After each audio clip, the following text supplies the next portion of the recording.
চলো শুরু করা যাক। আমরা অ্যাডজেক্টিভ এবং প্রোনাউন পড়েছি। আজকে আমরা ভার্ব নিয়ে কিছু বিস্তর আলোচনা করব, ঠিক আছে? ভার্ব নিয়ে কি রকম ধরনের প্রশ্ন আসে, বেসিক কিছু আইটেম, ঠিক আছে?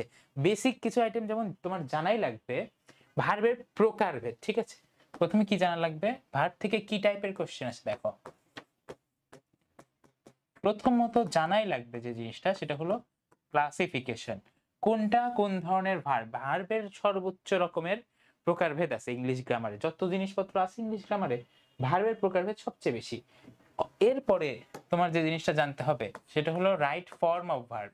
এই ভার্ব জিনিসটা এক এক জায়গায় এক এক রকম, ঠিক আছে? অর্থাৎ তুমি টেন্স চেঞ্জ করে দিবা, সেই বাক্যের ভার্ব চেঞ্জ হয়ে যাবে। তুমি বাক্যের সাবজেক্ট চেঞ্জ করে দিবা, ওই বাক্যের ভার্ব চেঞ্জ হয়ে যাবে। ভার্ব হলো চেঞ্জেবল, এই জন্য ভার্বের সঠিক ফর্ম কোথায় বসে সেই জিনিসটা জানতে হবে। এর আবার কিছু প্রিকারসর টপিক আছে, প্রি রিকোয়ারমেন্ট, ঠিক আছে? যেমন টেন্স, টেন্সে তোমার বিস্তর ধারণা থাকতে হবে। টেন্সের গঠন, ঠিক আছে? এটা কিন্তু ছোটবেলার জিনিস। তোমার যদি টেন্সে সমস্যা থেকে থাকে এখনো, তোমার কিন্তু একটা কাজ করতে হবে। সেই কাজটা কি জানো? সেই কাজটা হলো টেন্সের, সকল টেন্সের স্ট্রাকচার। টেন্স কি জিনিস এটা তো সবাই নিশ্চয়ই জানো। টেন্স হলো সময় অনুযায়ী ভার্বের সঠিক গঠন, তাই না? বেসিক্যালি টেন্স আমরা কি পড়ি? সময় অনুযায়ী, মানে কোনো কাজ অতীতে ঘটেছে না বর্তমানে ঘটছে নাকি ভবিষ্যতে ঘটবে, এইরকম টাইম অনুযায়ী একটা বাক্যে ভার্বের গঠন কেমন হয় ওই জিনিসটা আমরা টেন্সে পড়ি।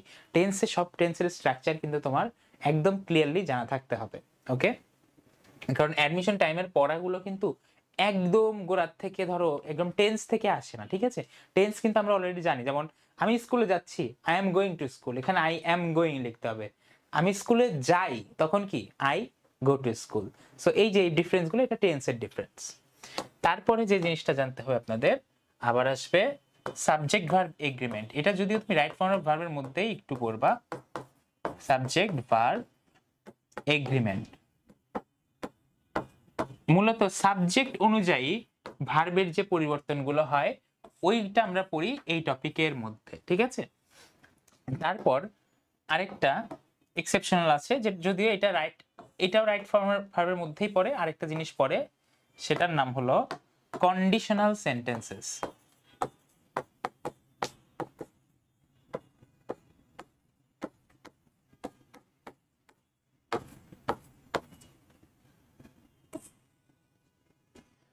এরকম অনেক কিছু, এগুলো সব বেসিকের মধ্যে ধরো, ঠিক আছে? অ্যাডমিশনে লাগবেই লাগবে এমন কিছু টপিক। এই টপিকগুলো আজকে আমরা কিছুটা হলেও শেষ করব, ঠিক আছে? এই টপিকগুলো সাবজেক্ট ভার্ব এগ্রিমেন্ট আমরা একটু পরের ক্লাসের জন্য রাখবো, বাট রাইট ফর্ম অফ ভার্বের মধ্যে অনেক অনেক রুলস আছে, ঠিক আছে? সো ওই রুলগুলো তোমার কি ঝালাই করতে হবে। আগে পড়ে থাকলেও কিন্তু ঝালাই করতে হবে অ্যাডমিশন টাইমে। অ্যাডমিশন টাইমে তোমাকে কিছু অ্যাডভান্স দিচ্ছে, আর প্রিকারসর বা একদম প্রি রিকোয়ারমেন্ট যেটা তোমার লাগবে, সেটা টেন্স সম্পর্কে ভালো ধারণা থাকতে হবে। এমনিতে ভার্বের অন্যান্য বিষয়ে ক্লাসিফিকেশন, এগুলো আমি ক্লিয়ার করে দিব। ভার্বের ক্লাসিফিকেশনের মধ্যে কিন্তু অনেক অনেক বড় একটা বিষয় আছে, সেটা হলো কিছু জায়গায় বুঝতে অসুবিধা হয়, ঠিক আছে? ওই জায়গাগুলো আমাদের ক্লিয়ার করতে হবে। আচ্ছা, এই যে ভার্ব, ঠিক আছে, আমি লিখেছি ভার্ব। এই ভার্বের মধ্যে বেসিক যদি আমি ভার্বকে দুই ভাগে ভাগ করি, ঠিক আছে? বেসিক কয় ভাগে ভাগ করব? দুই ভাগে ভাগ করি, তাহলে আমি দুই টাইপের ভার্ব পাবো, একটা ফাইনাইট আর একটা নন ফাইনাইট। ফাইনাইট ভার্ব আরেকটা নন ফাইনাইট ভার্ব। বাক্যে যে ভার্বটা মূলত কাজ করে, শোনো, একটা ফাইনাইট ভার্ব দিয়ে শুধু একটা বাক্য হয়ে যাইতে পারে, ঠিক আছে? যেমন আই গো টু স্কুল, এখানে একটাই ভার্ব, ওইটাই ফাইনাইট ভার্ব। কিন্তু যে বাক্যে নন ফাইনাইট ভার্ব আছে, সে বাক্যে অবশ্যই একটা ফাইনাইট ভার্ব আছে। কোনো ফাইনাইট ভার্ব ছাড়া বাক্য হয় না, ঠিক আছে? সো ফাইনাইট ভার্বের সাথে আমি একটা স্টার দিয়ে দিলাম, কোনো ফাইনাইট ভার্ব ছাড়া বাক্য হয় না। নন ফাইনাইট ভার্ব ছাড়া কিন্তু বাক্য হতে পারে, আমরা এক্সাম্পল দেখলেই কিন্তু বুঝে যাব। আচ্ছা, এই ফাইনাইট ভার্বের মূল বৈশিষ্ট্য বা তুমি চিনবে কিভাবে জানো? আমরা কিভাবে সহজেই আইডেন্টিফাই করব কোনটা ফাইনাইট ভার্ব? এই ফাইনাইট ভার্ব আমাদের টেন্স, নাম্বার, নাম্বার নিশ্চয়ই জানো, সিঙ্গুলার নাম্বার, প্লুরাল নাম্বার, এবং পার্সন অনুযায়ী। পার্সন কি? First person, second person, third person. Person অনুযায়ী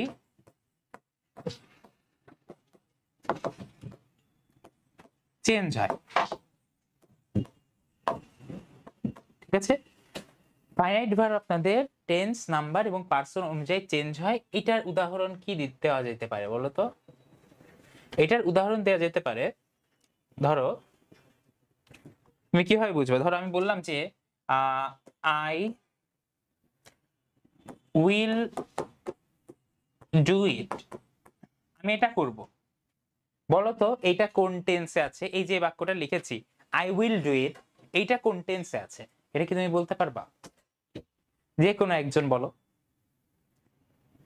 আই উইল ডু ইট, আমি এটা করব, এটা কি প্রেজেন্ট, পাস্ট না ফিউচার? খুব সহজ, এটা কোন টেন্স বলতে পারো? এইটা, এটা কিন্তু ফিউচার টেন্স, ঠিক আছে। উইল, দেখো আই উইল ডু ইট, ঠিক আছে। উইল থাকলে, শ্যাল বা উইল থাকলে ওইটা ফিউচার টেন্স হয়।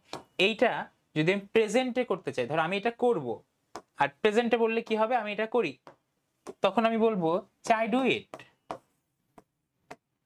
I do it. আবার তুমি যদি অতীতে বলো দাও যে আমি এটা করেছিলাম, তখন লিখবা যে আই ডিড ইট, ঠিক আছে, আই ডিড ইট।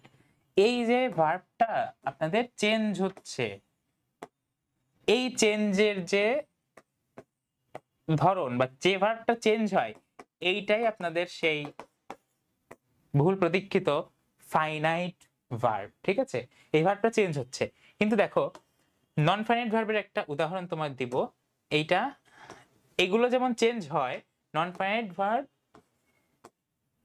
কোনো ক্ষেত্রেই চেঞ্জ হয় না, কোনো ক্ষেত্রেই চেঞ্জ হয় না। এই যেমন ও আজীবন যেমন, ঠিক আছে। কিরকম, ধরো খুব সহজ একটা বাক্য লিখবো যে I want to do it, ঠিক আছে। দেখো আমি এটা করতে চাই, এই বাক্যের মেইন ভার্বটা কি জানো? এইটা হলো চাওয়া, ওয়ান্ট। আর করতে, এটা হলো টু ডু, তাই না? টু ডু মানে করতে, আর ওয়ান্ট মানে চাই। তুমি যদি এই বাক্যের টেন্স চেঞ্জ করো, এই বাক্যটা হয়ে দাঁড়াবে, ধরো আমি করতে চাই, এটা প্রেজেন্টে আছে, তুমি এটাকে ফিউচার টেন্স বানাবা, আই উইল ওয়ান্ট। দেখো এইখানে কিন্তু টু ডু ছিল, ওইটা টু ডুই থাকবে, টু ডু ইট, ঠিক আছে। এই জায়গাটা তুমি খেয়াল করবা যে এখানে টু ডু ছিল, এই জায়গাটাও কনস্ট্যান্ট আছে, সে কিন্তু চেঞ্জ হয় নাই। তারপরে তুমি ধরো অতীতের কথা বলবা যে আই ওয়ান্টেড, ঠিক আছে। দেখো অতীতে গেলে এই জায়গাটা চেঞ্জ হয়ে যাবে, ওয়ান্ট কিন্তু বারবার চেঞ্জ হচ্ছে। দেখো ওয়ান্টেড জায়গায় উইল ওয়ান্ট হয়েছে, তারপরে ওয়ান্টেড হয়ে গিয়েছে, কিন্তু এই যে টু ডু ইট, ঠিক আছে, এই জায়গাটা কখনো চেঞ্জ হয় নাই। সো যে চেঞ্জ হয় না সেই ভার্বটা হলো নন ফাইনাইট ভার্ব। এটা জাস্ট একটা উদাহরণ দেখালাম, নন ফাইনাইট ভার্বের বেসিক কনসেপ্ট দেখালাম, এইটা কখনো চেঞ্জ হবে না, ঠিক আছে। তারপরে নন ফাইনাইট ভার্বের আরো কিছু এক্সাম্পল আছে, ভার্বের সাথে আইএনজি যুক্ত ফর্ম আছে, যেমন সুইমিং, ঠিক আছে। তুমি চিন্তা করো, এবং হ্যাঁ হ্যাঁ বলো, শিওর।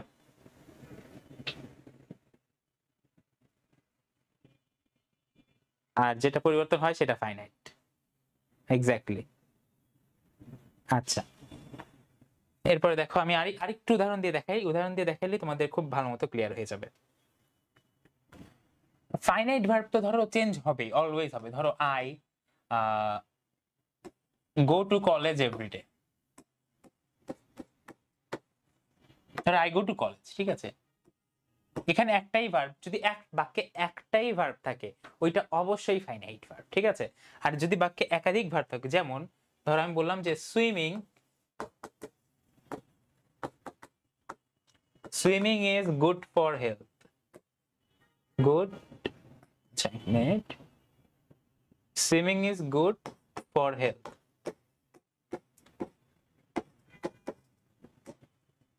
দেখো swimming is good for health আর আই গো টু কলেজ, এখানে একটা জিনিস মনে রাখতে হবে, এই যে ফাইনাইট ভার্বটা, ঠিক আছে, এই বাক্যের যে finite verb I go to school, এইটা অলওয়েজ চেঞ্জ হবে। এই একটা পয়েন্ট আমরা একটু আগে দেখেছি। আরেকটা বড় পয়েন্ট আছে, সেটা হইলো এখানে দেখো গো, গো অর্থ কি?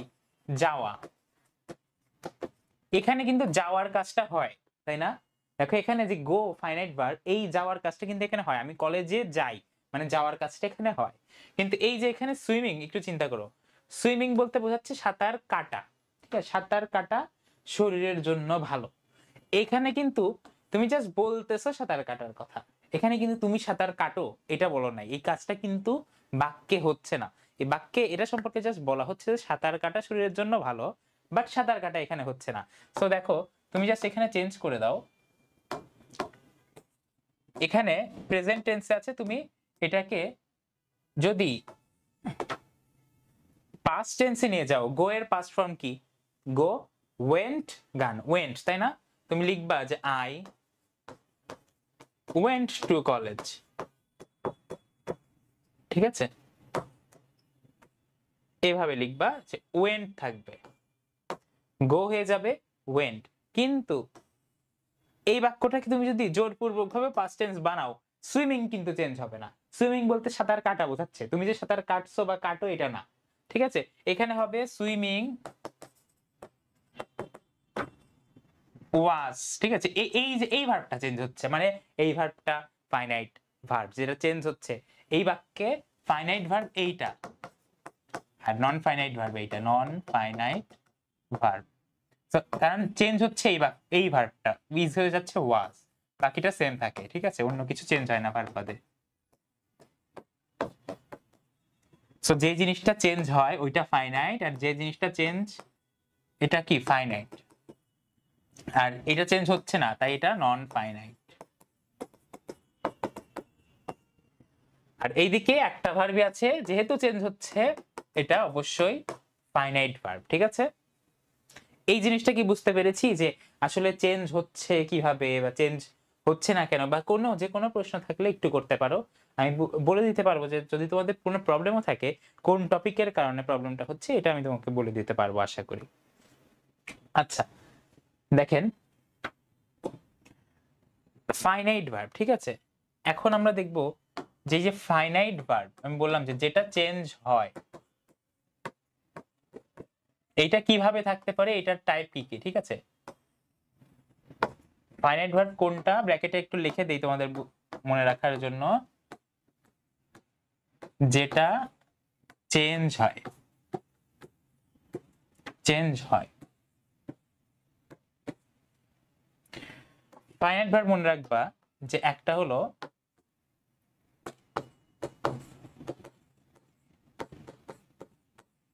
একটা প্রিন্সিপাল ভার্ব আর একটা অক্সিলিয়ারি ভার্ব।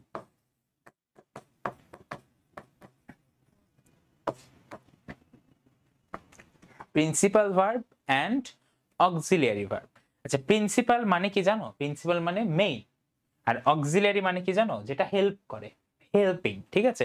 টেন্সের মধ্যে আমরা মেইন ভার্ব আর অক্সিলিয়ারি ভার্ব পড়েছি না। ধরো তুমি একটা বাক্য দেখলেই কি বুঝতে পারার কথা না যে I am writing a letter, এই বাক্যটা, এই বাক্যে দেখো ভার্বের অংশ আছে কি কি, অ্যাম আছে আর রাইটিং আছে। এখন তুমি বলতে পারবা যে এটা মেইন ভার্ব কোনটা আর অক্সিলারি ভার্ব কোনটা? মেইন কাজটা তোমার অর্থের সাথে রিলেটেড যে ওয়ার্ডটা আছে, আমি একটা লেটার লিখছি, অ্যাম এর কোনো কোনো কিন্তু বাংলা অর্থ নাই, তাই না? ভার্বটা কি? লেখা। লেখা মানে কি? এই যে লিখছি, রাইটিং, তাই না? যে অর্থের সাথে সবচেয়ে বেশি সামঞ্জস্যপূর্ণ যেটা, এটা কি জানেন? এটা হলো মেইন ভার্ব বা মেইন বা প্রিন্সিপাল। আর যে ভার্বটা টেন্স অনুযায়ী তার গঠনটা ঠিক করতেছে, যেমন এইটা, এটা কিন্তু টেন্সের সাথে বসছে, তোমার গঠন অনুযায়ী বসেছে, এই জিনিসটা হবে কি জানো? এই জিনিসটা হলো অক্সিলিয়ারি। এই জিনিসটা যদি বোঝো তাহলে তুমি প্রিন্সিপাল আর অক্সিলিয়ারির ডিফারেন্স বুঝে গিয়েছো। তুমি যদি তোমার সাথে র্যান্ডম যে কোনো বাক্য দিয়ে দেই, চলো আমরা প্র্যাকটিস করি কিছু। এই বাক্যটা আমি মুছে দিচ্ছি। ধরো আচ্ছা আরেকবার বলি, একদম টেন্সের পড়া ফিরে যাও, টেন্সের একদম আগে পড়ছি না আমরা। ধরো টেন্স, পারফেক্ট টেন্স দেখতে কি রকম হয়? আই হ্যাভ ইটেন রাইস, ঠিক আছে, আমি ভাত খেয়েছি। এই জিনিসটা খেয়াল করো, একটা বাক্য লিখেছে আই হ্যাভ ইটেন রাইস, এটার বাংলা অর্থ কি?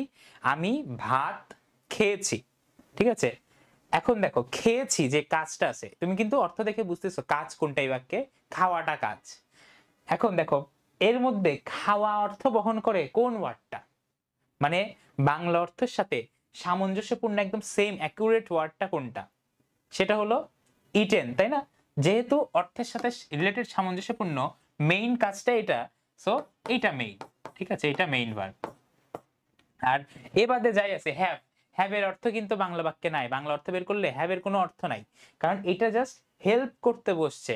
টেন্স অনুযায়ী বাক্যের গঠনটা সঠিক বানানোর জন্য এই হ্যাভ প্রয়োজন, কারণ পারফেক্ট টেন্সে সবসময় অক্সিলারি হ্যাভ বসে, আমরা ছোটবেলা থেকে জানি। সো এই জিনিসটা হইল আপনাদের অক্সিলারি ভার্ব, বুঝতে পারছো? যে এরকম কিছু কিছু ওয়ার্ড আছে, আমি বলি যে টেন্স অনুযায়ী কিছু কিছু বসে এবং কিছু কিছু আমরা আরো আরো বসবে মডেল অক্সিলারি, এগুলো দেখবো সামনে। দেখো প্রথমত, হ্যাঁ জি বলো।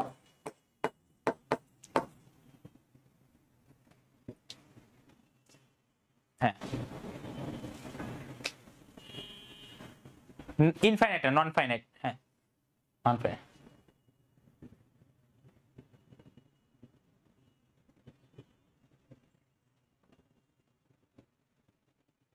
অবশ্যই নন ফাইনাইট, শুধু একটা নন ফাইনাইট দিয়ে কোনো বাক্য হয় না। ওই একটা বাক্যে নন ফাইনাইট ভার্ব আছে মানে ওই বাক্যে অবশ্যই একটা ফাইনাইট আছে, কারণ ফাইনাইট ভার্ব ছাড়া তো বাক্যই হবে না, বুঝতে পারছো? নন ফাইনাইট ভার্ব আছে মানে ওই বাক্যে অবশ্যই একটা ফাইনাইট ভার্ব আছে। ওকে, দেখো অক্সিলারি ভার্ব কি কি আছে, এম ইজ আর যেমন অক্সিলারি আছে, কিন্তু এম ইজ আর কিন্তু সবসময় অক্সিলারি না। যখন শুধু এম ইজ আরই একমাত্র ভার্ব, যেমন আই অ্যাম আ স্টুডেন্ট, এখানে এম একমাত্র ভার্ব, ওখানে কিন্তু এমই মেইন ভার্ব, এমই কিন্তু ফাইনাইট ভার্ব, ঠিক আছে? কিন্তু যখন আমি বলবো যে আই অ্যাম ডুইং ইট, যখন এম হেল্পিং হিসেবে ইউজ হয়েছে, বি ভার্ব না, তখন am is are auxiliary verb. তারপরে দেখো have has, have has, had plus will বা শ্যাল, এইগুলো সব তোমার অক্সিলারি ভার্ব। কখন পর্যন্ত একটা নির্দিষ্ট শর্ত আছে কিন্তু, যখন এগুলো ছাড়াও একটা মেইন ভার্ব আছে তখন, কিন্তু এইগুলোই যখন একমাত্র, তখন এরা কিন্তু কি হবে না, এরা অক্সিলারি হবে না। ধরো আমি দুইটা বাক্য লিখি তাহলে বুঝবা, আই অ্যাম আ স্টুডেন্ট, আর বললাম যে আই অ্যাম প্লেইং ফুটবল, এই বাক্যটা দেখলেই তুমি বুঝবা দুইটাতেই এম আছে, তাই না? এম আমরা জানি এম ইউজুয়ালি কি অক্সিলারি ভার্বে পড়লাম একটু আগে, যে ফাইনাইট ভার্বের মধ্যে হেল্প করার জন্য বসে বা গঠন অনুযায়ী সঠিক বানানোর জন্য, কিন্তু এখানে এই বাক্যে তো ভার্ব আছেই একটা একমাত্র, সো এইটাই ফাইনাইট ভার্ব এবং এইটাই ফাইনাইট ভার্বের মধ্যে কি মেইন ভার্ব, ঠিক আছে? এটা কিন্তু অক্সিলারি না, একমাত্র যেহেতু এ অক্সিলারি না।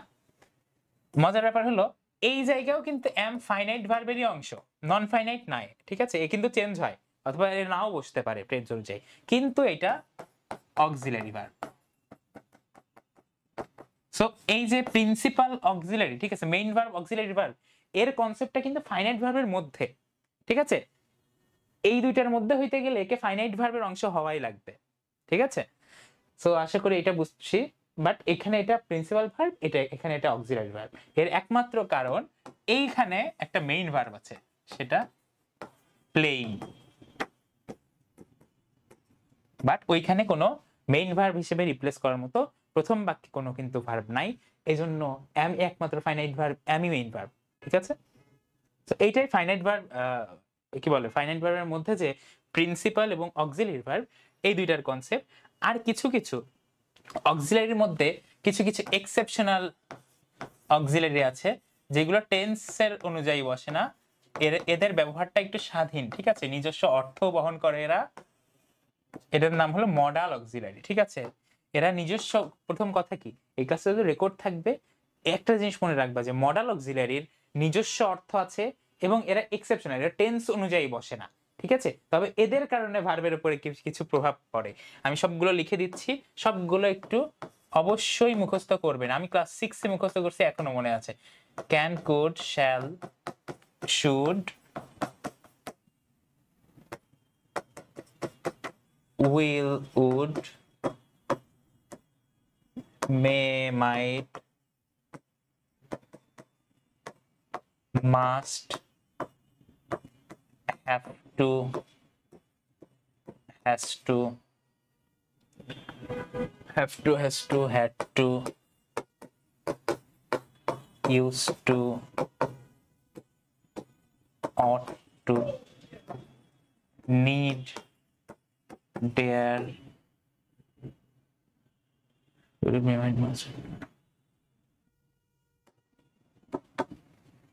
এটার আরেকটা আছে M2, sorry M2 is to অথবা R2। এই যে আমি যেগুলো লিখে দিলাম যে can, could, shall, should, will, would, may, might, must, have to, has to, had to, used to, ought to, need, dare, am to, is to অথবা are to, এগুলো মডেল অক্সিলারি। এগুলো নিজস্ব অর্থ আছে। কিভাবে?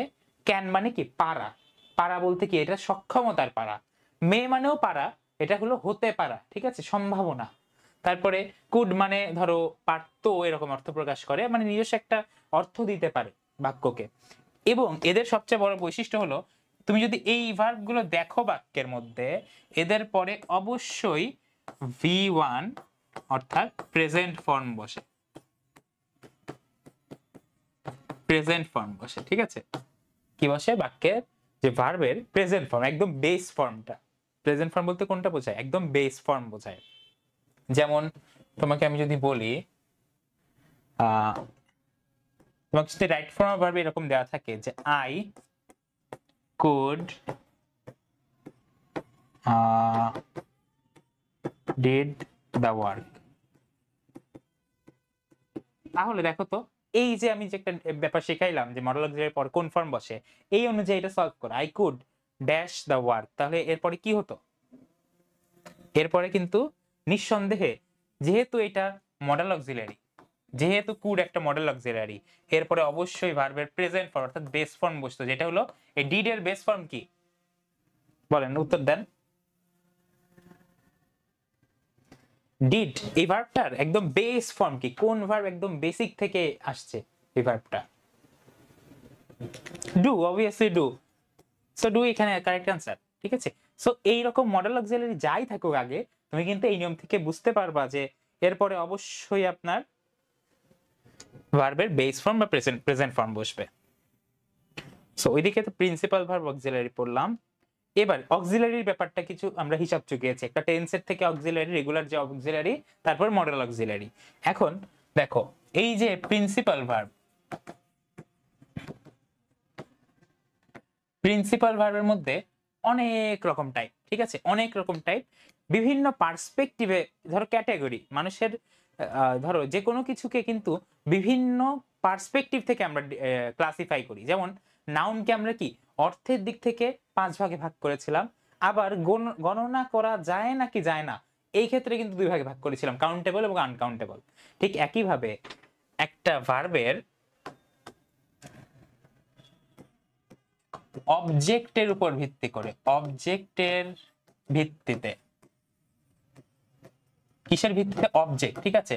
এই অবজেক্টের ভিত্তিতে এই প্রিন্সিপাল ভার্বকে আমরা কিন্তু ভাগ করি 2 ভাগে, সেটা হলো ট্রানজিটিভ এবং ইনট্রানজিটিভ। এটা মনে রাখবা। কিসের ভিত্তিতে? আমার সাথে রিপিট করো, মনে মনে হলেও রিপিট করো। এটা হলো অবজেক্টিভ, সরি, অবজেক্ট এর ভিত্তিতে, ঠিক আছে। একটা হলো ট্রানজিটিভ আর একটা ইনট্রানজিটিভ। এখন কোশ্চেন আসবে, অবজেক্ট কি? অবজেক্ট কি বিস্তারিত বলতে গেলে, বিস্তারিত যদি বুঝতে চাও তাহলে একদম প্রথম ক্লাসটা দেখবা, ঠিক আছে। আনলিস্টেড যে প্লেলিস্টটা দিয়েছি গ্রুপে, একটা লিংক আছে দেখবা প্লেলিস্টের, একদম ইংলিশের 1 নম্বর ক্লাসে কিন্তু অবজেক্ট সম্পর্কে বিস্তারিত আলোচনা করেছে। তবুও আমি কিছু বলে দেই। তুমি যদি ভার্বকে, বাক্যে যে ভার্ব, ওকে যদি কি এবং কাকে দ্বারা প্রশ্ন করে উত্তর পাও, ঠিক আছে। ধরো একটা বাক্য বললাম যে আই অ্যাম হ্যাপি। আচ্ছা, এর চেয়ে সহজ একটা বাক্য বলি, ধরো এটা জাস্ট এক্সাম্পল দিচ্ছি, ঠিক আছে। আই গো টু স্কুল, সবচেয়ে সহজ বাক্য। তারপরে আরেকটা বললাম যে আই প্লে ফুটবল।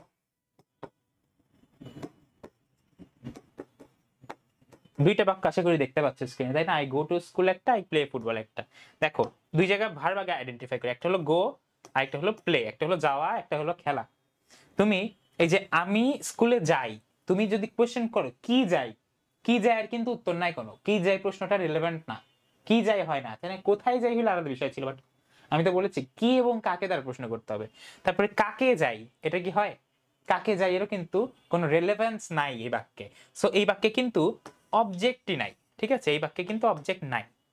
দেখো কিন্তু এই বাক্যে আমি ফুটবল খেলি, তুমি যদি কোয়েশ্চেন করো যে কি খেলি, তুমি কিন্তু অ্যাকচুয়ালি উত্তর পাচ্ছ, তাই না? কি খেলি? ফুটবল খেলি। সো এই বাক্যে কিন্তু এটা অবজেক্ট। সো অবজেক্ট আমরা কি এবং কাকে দ্বারা প্রশ্ন করলে পাই। এটা 1 নাম্বার ক্লাসে তুমি কিন্তু যদি দেখে নাও রেকর্ডটা, তুমি একদম ক্লিয়ার হয়ে যাবা। এর ভিত্তিতে কিভাবে ভাগ করেছি আমরা, একটা বাক্যের মেইন ভার্বের যদি অবজেক্ট থাকে, অবজেক্ট থাকলে, ঠিক আছে, সেটা ট্রানজিটিভ ভার্ব। আর যদি অবজেক্ট না থাকে একটা বাক্যে, ওই ভার্বটা হবে, অবজেক্ট যদি না থাকে তখন ওইটা ইনট্রানজিটিভ ভার্ব। ক্লিয়ার? বাক্যে যদি যে ভার্বের অবজেক্ট আছে সেটা ট্রানজিটিভ, যে ভার্বের অবজেক্ট নাই সেটা ইনট্রানজিটিভ। আমি আবার রিপিট করতেছি, অবজেক্ট কি জিনিস বোঝার জন্য ক্লাস 1 এটা দেখবেন, ঠিক আছে? একদম ডিটেইল বোঝার জন্য। ওটা অবজেক্ট নিয়ে অনেকক্ষণ আলোচনা করেছি, অবজেক্ট এক্সটেনশন এগুলো নিয়ে। আচ্ছা, ট্রানজিটিভ তাহলে ইনট্রানজিটিভ বুঝলাম। ট্রানজিটিভের একটা উদাহরণ লিখে ফেলি। দেখো, তাহলে যে কোনো বাক্যে দুইটা অবজেক্ট দিয়ে আমরা একটা উদাহরণ লিখি, ঠিক আছে? I gave him a present. Present মানে কিন্তু এখানে বর্তমান না, প্রেজেন্ট মানে গিফট, তাই না? প্রেজেন্ট, ঠিক আছে? প্রেজেন্ট মানে গিফট অর্থে ইউজ হয়েছে। এখন এই বাক্যটা একটু খেয়াল করো, আমি তাকে একটা গিফট বা উপহার দিয়েছিলাম, ঠিক আছে? এই বাক্যটা আমি তাকে একটা উপহার দিয়েছিলাম, এখানে কি দিয়েছিলাম, উত্তর কি? প্রেজেন্ট। এটা হলো কি এর উত্তর, ঠিক আছে? এই কি না, যদিও এটা হলো কয় দীর্ঘইকার কি, কয় রস্যিয়ার কয় দীর্ঘইকার কি কিন্তু ডিফারেন্ট। এই কি এর উত্তর হলো I gave him a present. আর কাকে দিয়েছিলাম, কাকে দিয়েছিলাম, তাকে দিয়েছিলাম, ঠিক আছে? তাকে এর উত্তর কিন্তু তুমি এখানে পাচ্ছ, কি দিয়েছিলাম, কাকে দিয়েছিলাম। সো দুইটা অবজেক্ট কিন্তু পাচ্ছ, এটা হলো অবজেক্ট 1, এটা হলো অবজেক্ট 2। একটা বাক্যে দুইটা অবজেক্ট কিন্তু থাকতেই পারে, কোনো সমস্যা নাই, ঠিক আছে? সো এই যে গিভ, এই যে ভার্বটা, এই ভার্বটা তাহলে ট্রানজিটিভ নাকি ইনট্রানজিটিভ বলেন তো? যেহেতু দুইটা অবজেক্ট আছে, দুইটা অবজেক্ট তুমি খুঁজে পাইতেছো, তাহলে এই ভার্বটা কি হবে, ট্রানজিটিভ হবে নাকি ইনট্রানজিটিভ হবে? অবশ্যই এটা আপনাদের ট্রানজিটিভ ভার্ব হবে। ওকে, তারপরে আমরা দেখি এখানে আরেকটা আমি এক্সাম্পল লিখবো ইনট্রানজিটিভ ভার্বে। সেটা হলো অবজেক্ট যদি একদমই না থাকে বাক্যে, তখন আমরা কিভাবে করি, ঠিক আছে? ধরো I am very happy for this, I am very happy. তারপরে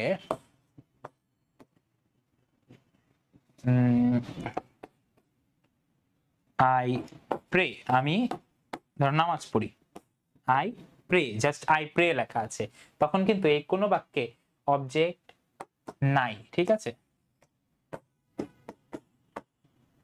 নো অবজেক্ট। এজন্য এরা সব কি, এরা সব ইনট্রানজিটিভ ভার্ব। আশা করি এই ব্যাপারটা আমরা বুঝতে পেরেছি। এটা ছিল অবজেক্টের পার্সপেক্টিভ থেকে। তারপরে আসি আরেকটা বিষয়, আমরা রাইট ফর্ম অফ ভার্ব পড়বো একটু পরে, সমস্যা নাই। এবার অন্য একটা ভিত্তিতে, ঠিক আছে, অন্য একটা ভিত্তিতে ভার্বের পার্সপেক্টিভ দেখব। এই ভার্বটার নাম হলো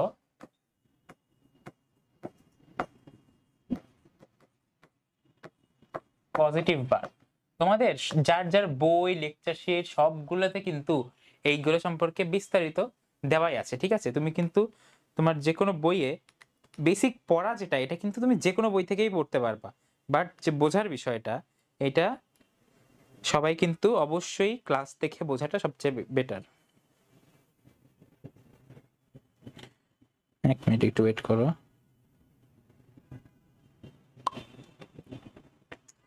পজিটিভ ভার্ব, যখন কোনো ভার্ব করা এইটা না বুঝিয়ে আমরা ভার্ব বলতে কি কোনো কাজ করা বুঝি, তাই না? করা যখন না বুঝিয়ে, কোনো ভার্ব যদি করা না বুঝিয়ে করানো বোঝায়, ঠিক আছে,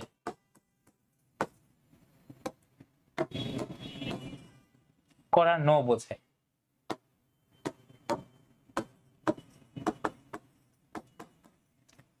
যদি এটা বোঝায়, ঠিক আছে, করা না বুঝিয়ে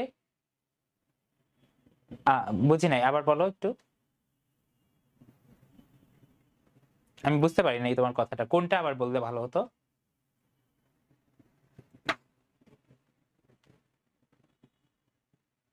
হ্যাঁ হ্যাঁ হ্যাঁ, এটা তো বলবো, এটা তো এখন এক্সাম্পল দেই নাই তোমাকে। ধরো আমরা সি, ঠিক আছে, সি এই ভার্বটার অর্থ হলো দেখা, মানে এটা একটা কাজ করা, দেখা কি একটা কাজ করা। কিন্তু আমি যদি বলি শো, শো শব্দের অর্থ কি? শো শব্দের অর্থ দেখানো, ঠিক আছে, দেখানো।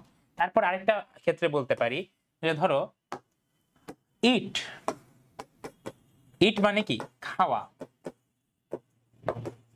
আর অপর দিকে আমি যদি বলি ফিড,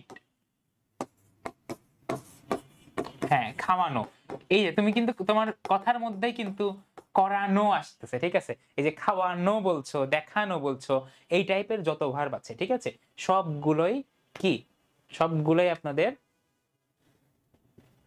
পজিটিভ ভার্ব, ঠিক আছে। তারপর আরেকটা এক্সাম্পল দিই, ধরো নো মানে কি? জানা। নো শব্দের অর্থ হলো KNOW, নো অর্থ জানা। কিন্তু তুমি যদি বলো জানানো, জানানো শব্দের অর্থ কিন্তু মানে ইংলিশ কিন্তু ইনফর্ম, তাই না? তুমি যদি বলো যে ইনফর্ম, তখন কিন্তু ইনফর্ম করা মানে কি? কাউকে কোনো কিছু জানানো, এই জানানোটা হবে তোমার জন্য পজিটিভ ভার্ব। এই যে হলুদ কালি দিয়ে যেগুলো ব্যাপারগুলো লিখেছি, এই যে করানো, জানানো, দেখানো, বোঝানো, ঠিক আছে, সবকিছু তোমার এখানে অনেক বড় একটা চার্ট আছে। আমি যেহেতু লিখে লিখে পড়াচ্ছি, মানে ভার্ব টপিকটা বোঝানোর জন্য লিখে লিখে পড়ানো বেটার। সো এই জিনিসগুলো এবং আরো কিছু ভার্ব আছে, সেগুলো তুমি কোনো একটা বই বা যে কোনো তুমি জায়গা থেকে লেকচার শিট এখান থেকে কিন্তু পড়ে নিতে পারবা। আমি তোমাদের বিস্তারিত একটা PDF দেওয়ার চেষ্টা করব। মেইনলি করা না বুঝে যদি করানো বোঝায়, ওই ভার্বটা অলওয়েজ পজিটিভ ভার্ব হয়। ওকে, তারপরে দেখেন আরেকটা বিষয়,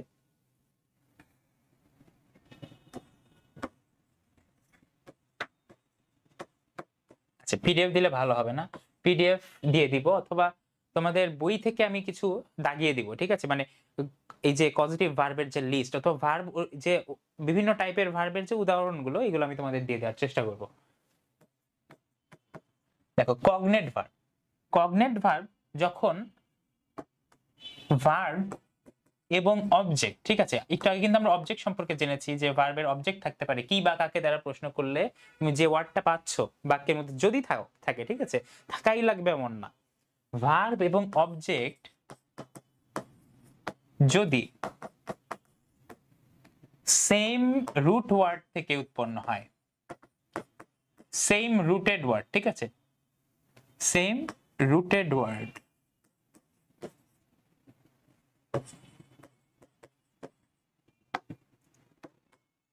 থেকে উৎপন্ন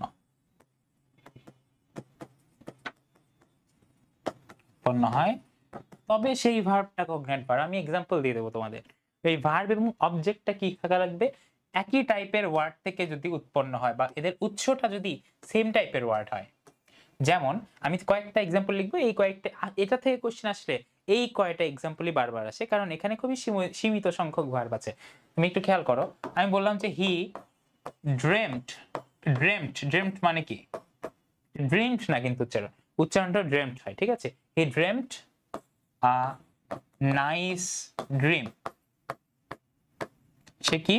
সে খুব সুন্দর একটা স্বপ্ন দেখেছিল, সে খুব সুন্দর একটা স্বপ্ন দেখেছিল। তারপরে আমি বললাম যে I slept a sound sleep, I slept a sound sleep. তারপরে আমি বললাম যে হি ran a race, he ran a race। এই যে তিনটা এক্সাম্পল দেখতেছো, সকল বইয়ে দেখবে এই তিনটাই আসে, এখান থেকে কোশ্চেন আসলে এই তিনটা থেকেই আসে। এই যে হি ড্রিমড আ নাইস ড্রিম, দেখো এখানে ভার্ব হলো ভার্ব ড্রিম, তাই না? ড্রিমের পাস্ট ফর্ম কি? ড্রিমড। এবং অবজেক্ট কি কি দেখেছিল, সে একটা নাইস ড্রিম দেখেছিল, ঠিক আছে। দেখো ড্রিম আর এই যে ড্রিমড, এটার রুট ওয়ার্ড কিন্তু একই, সেটা হলো ড্রিম, ঠিক আছে। সো যেহেতু এই মিল সেম রুট ওয়ার্ড থেকে, এগুলো সকল কিছু কগনেট ভার্ব। এখানেও দেখো স্লেপ্ট, স্লেপ্টেরও কিন্তু ভার্ব হলো স্লিপ। আর কি ঘুমিয়েছিলাম আমি, এক ঘুম, একটা সুন্দর সাউন্ড, একটা কি শান্তিপূর্ণ ঘুম ঘুমিয়েছিলাম, ঠিক আছে, ঘুম ঘুমিয়েছিলাম। এখানে ভার্ব যা, অবজেক্টও তা, ঠিক আছে, একই ওয়ার্ড থেকে উৎপন্ন। সো এইটাও কগনেট ভার্বের একটা উদাহরণ। তারপরে র্যান এ রেস, ঠিক আছে, এই রেস শব্দটাও কি আসছে রান থেকে, ঠিক আছে। মানে রেস এবং রান মূলত এরা সেম রুটেড ওয়ার্ড, একই কি রুট থেকে আসছে, ঠিক আছে। এদের কি মূলটা এক জায়গায় একই। দেখো অ্যালফাবেট দিয়েও শুরু হচ্ছে, রান রেস একই টাইপের। সো এইটাও কিন্তু কগনেট ভার্ব হিসেবে কাউন্ট হয়। ওকে, সো এই সকল কিছু আমরা কেন বললাম, কগনেট ভার্ব বোঝার জন্য। এই যে তিনটা ভার্ব আমি বললাম, এগুলো হবে কগনেট ভার্বের উদাহরণ। ওকে, ভার্বের বিভিন্ন, হ্যাঁ বলো।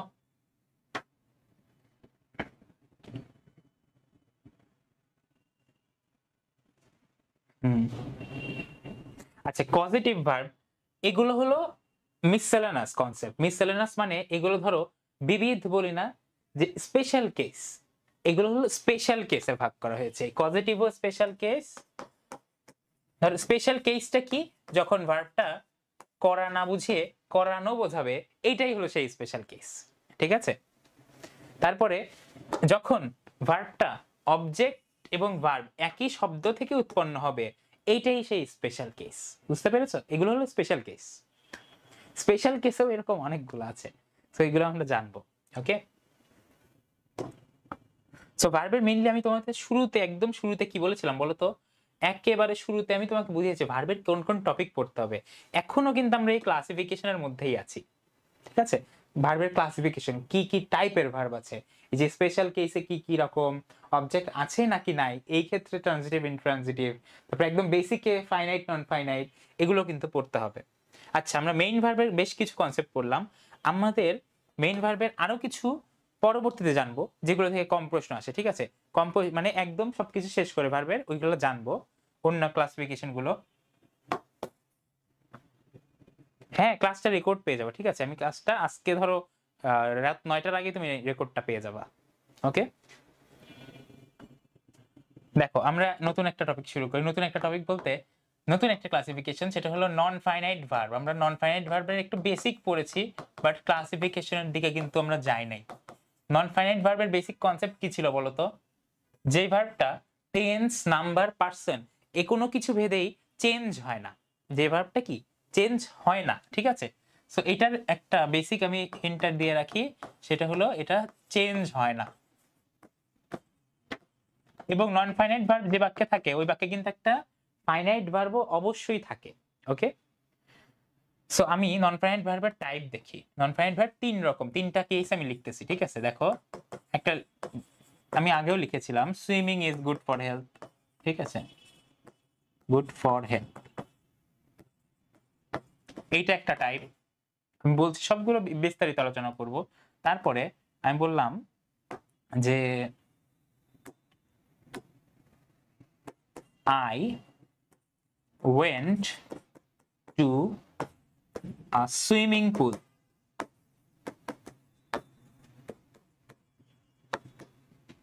তারপর আমি বলবো যে I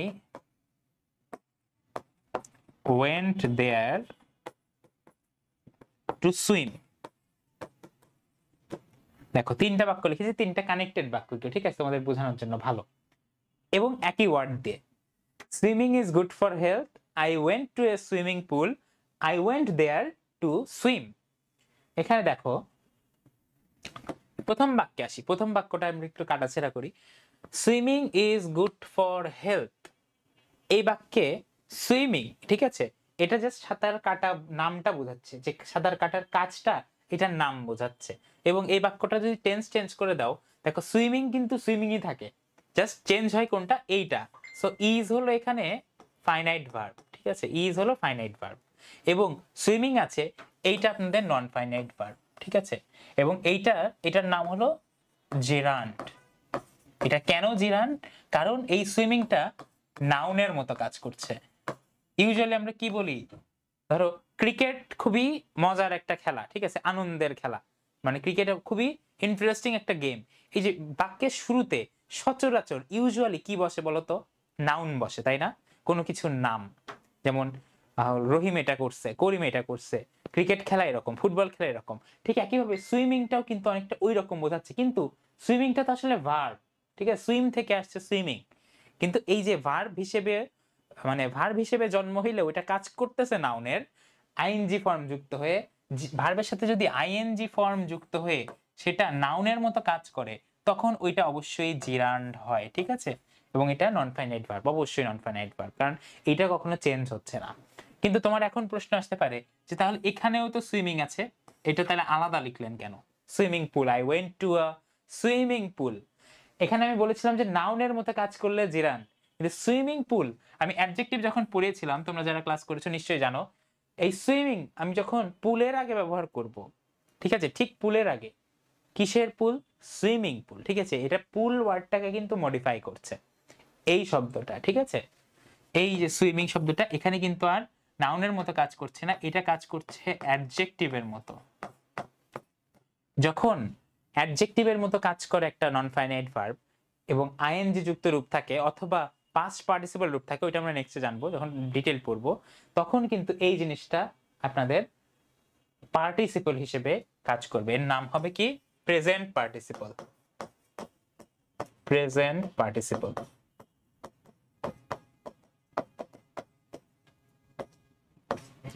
অথবা তুমি দেখতে পাচ্ছ lastly I went there to swim, এখানে বোঝাচ্ছি যে আমি সেখানে গিয়েছিলাম। এই যাওয়াটা হলো ফাইনাইট ভার্ব, ঠিক আছে, দেখবা যে টেন্স চেঞ্জ করলে ওয়েন্ট চেঞ্জ হয়ে যাবে, যে আমি সেখানে যাব বা আমি সেখানে যাই, কিন্তু টু সুইম এটা কিন্তু কনস্ট্যান্ট, অর্থাৎ চেঞ্জ হয় না, এই যে নন ফাইনাইট ভার্ব। এই যে টু এর সাথে যখন এই দেখো টু প্লাস ভার্বের বেস ফর্ম এই রূপে যখন কোনো ভার্ব থাকে, তখন ওইটাকে আমরা বলি ইনফিনিটিভ। এই ভার্বটার নাম হলো ইনফিনিটিভ। ওকে, এই যে তিনটা টাইপ, এই তিনটাই হইলো আপনাদের নন ফাইনাইট ভার্বের মেইন তিনটা টাইপ। এটাই আপনাদের একসাথে বুঝিয়েছি, ঠিক আছে। সো এটা এই টপিকটা একটু পড়ে নিবা অবশ্যই। সব তো ক্লাসে ধরো ডিটেইলড আলোচনা করা যায় না, ক্লাস হয়ে যাবে তখন 4 ঘন্টা দেখা যাবে।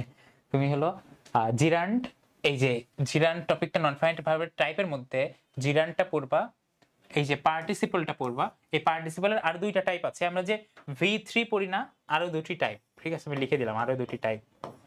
V3 যে রূপটা পড়ি পাস্ট পার্টিসিপল, সেইটাও কিন্তু একটা এই যে নন ফাইনাইট ভার্ব, ঠিক আছে। সেটা যদি অ্যাডজেক্টিভের মতো ইউজ হয়, ওইটাও একটা নন ফাইনাইট ভার্ব হবে। আরো দুইটা রূপ, এই দুইটা রূপ পড়বে। এবং ইনফিনিটিভ যে কনসেপ্টটা, টু এর সাথে ভার্বের বেস ফর্ম যুক্ত হলে কি হবে, এই কনসেপ্টটা অবশ্যই পড়বে। অ্যাডমিশনের জন্য খুবই খুবই একদম 3 স্টার গুরুত্বপূর্ণ একটা টপিক, ঠিক আছে, নন ফাইনাইট ভার্বের এই যে ক্লাসিফিকেশন। সো আরেকটা জিনিস এবার আমরা যাব,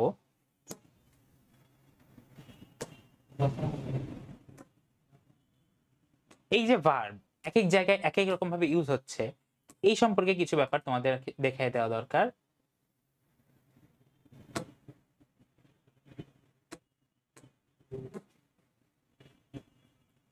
চলো শুরু করা যাক। Right form of verb. এই ভার্ব আমি কি বললাম যে বিভিন্ন টাইমে বিভিন্ন রকম রূপ বসে ভার্বের, ঠিক আছে। এই যে টাইপগুলো তুমি দেখতে পাচ্ছ, এইটা দেখে আগেই একদম মানে হকচকে যেতে হবে না, এই চার্টটা অনেক বড় করে আমি লিখছি, বাট এর মধ্যে রাইট ফর্ম অফ ভার্বের বেসিক সবগুলো রুল তোমার দেওয়া আছে, ঠিক আছে। দেখো ভার্বের বেস ফর্ম কোথায় বসে, এখানের কিন্তু এই চার্টটা দেওয়া আছে। তারপর পাস্ট ফর্ম কখন বসে এটা দেওয়া আছে। তারপর পাস্ট পার্টিসিপল অর্থাৎ V3 কখন কখন বসে এটাও যেমন দেওয়া আছে। অতঃপর তুমি দেখতে পাচ্ছ, দেখো এই যে টেন্স মার্কার যেগুলো আছে, ঠিক আছে, তারপরে যে এগুলো ধরো ভার্বের রূপ নির্ধারণ করে দেয়, কিছু ওয়ার্ড আছে যে এই ওয়ার্ড গুলো থাকলে ভার্ব ওইটাই বসে, ওই ফর্মেই বসে। এগুলো আমরা সব দেখবো। দেখো তিনটে বিষয় সবসময় খেয়াল রাখবা, যে যখন তুমি রাইট ফর্ম অফ ভার্ব, ঠিক আছে, সেটা প্যাসেজ থেকে হোক বা কোনো শূন্যস্থান পূরণ হোক, তোমার যে প্যাসেজ বা যে গিভেন বাক্যটা আছে, গিভেন সেন্টেন্স আছে, ওইটার টেন্স কি, ঠিক আছে, ওইটা কোন টেন্সে আছে। তুমি যদি দেখো যে ওইটা ধরো প্রেজেন্ট ইনডেফিনিট টেন্সে আছে, তখন কিন্তু তোমার ভার্বটা ওই টেন্সের ভার্বের স্ট্রাকচার মিলিয়ে করতে হবে, ঠিক আছে। সো এটা এমনি লিখেছি, এটা পরে দেওয়া হবে। এবং সেন্টেন্সটা অ্যাক্টিভে আছে নাকি প্যাসিভে আছে, আপনারা এইচএসসি পার করে আসছেন, ঠিক আছে। এইচএসসির আগে তোমরা কিন্তু ট্রান্সফরমেশন অফ সেন্টেন্স পড়েছো, রাইট ফর্ম অফ ভার্ব পড়েছো, এগুলো তোমার বেসিক থাকার কথা। এই যে একটা বাক্য অ্যাক্টিভ নাকি প্যাসিভ নিশ্চয়ই আমরা জানি, তাই না। যখন একটা সাবজেক্ট অ্যাক্টিভলি কাজ করতেছে, নিজেই কাজ করতেছে, তখন ওইটা অ্যাক্টিভ একটা ভয়েস হয়, ভয়েস হিসেবে অ্যাক্টিভ ভয়েস। আর যখন ওইটা করা হচ্ছে, ঠিক আছে, যেমন আই ইট রাইস, এখানে সাবজেক্ট যে আই, সে কিন্তু অ্যাক্টিভলি কাজটা করছে, আই কিন্তু খাওয়ার কাজটা অ্যাক্টিভলি করতেছে। কিন্তু আমি যদি সাবজেক্ট দিতাম রাইস, তখন কিন্তু রাইস ইটস মি তুমি লিখতে পারবা না, তাই না, কারণ ভাত তো অ্যাক্টিভ সাবজেক্ট না। ওকে, ভাত, ভাত কি একটা খাদ্য, সে অ্যাক্টিভলি কাজ করতে পারে না। তো তুমি কিন্তু এই জায়গাটায় কি লিখবা বলো তো, তুমি এই জায়গাটায় লিখবা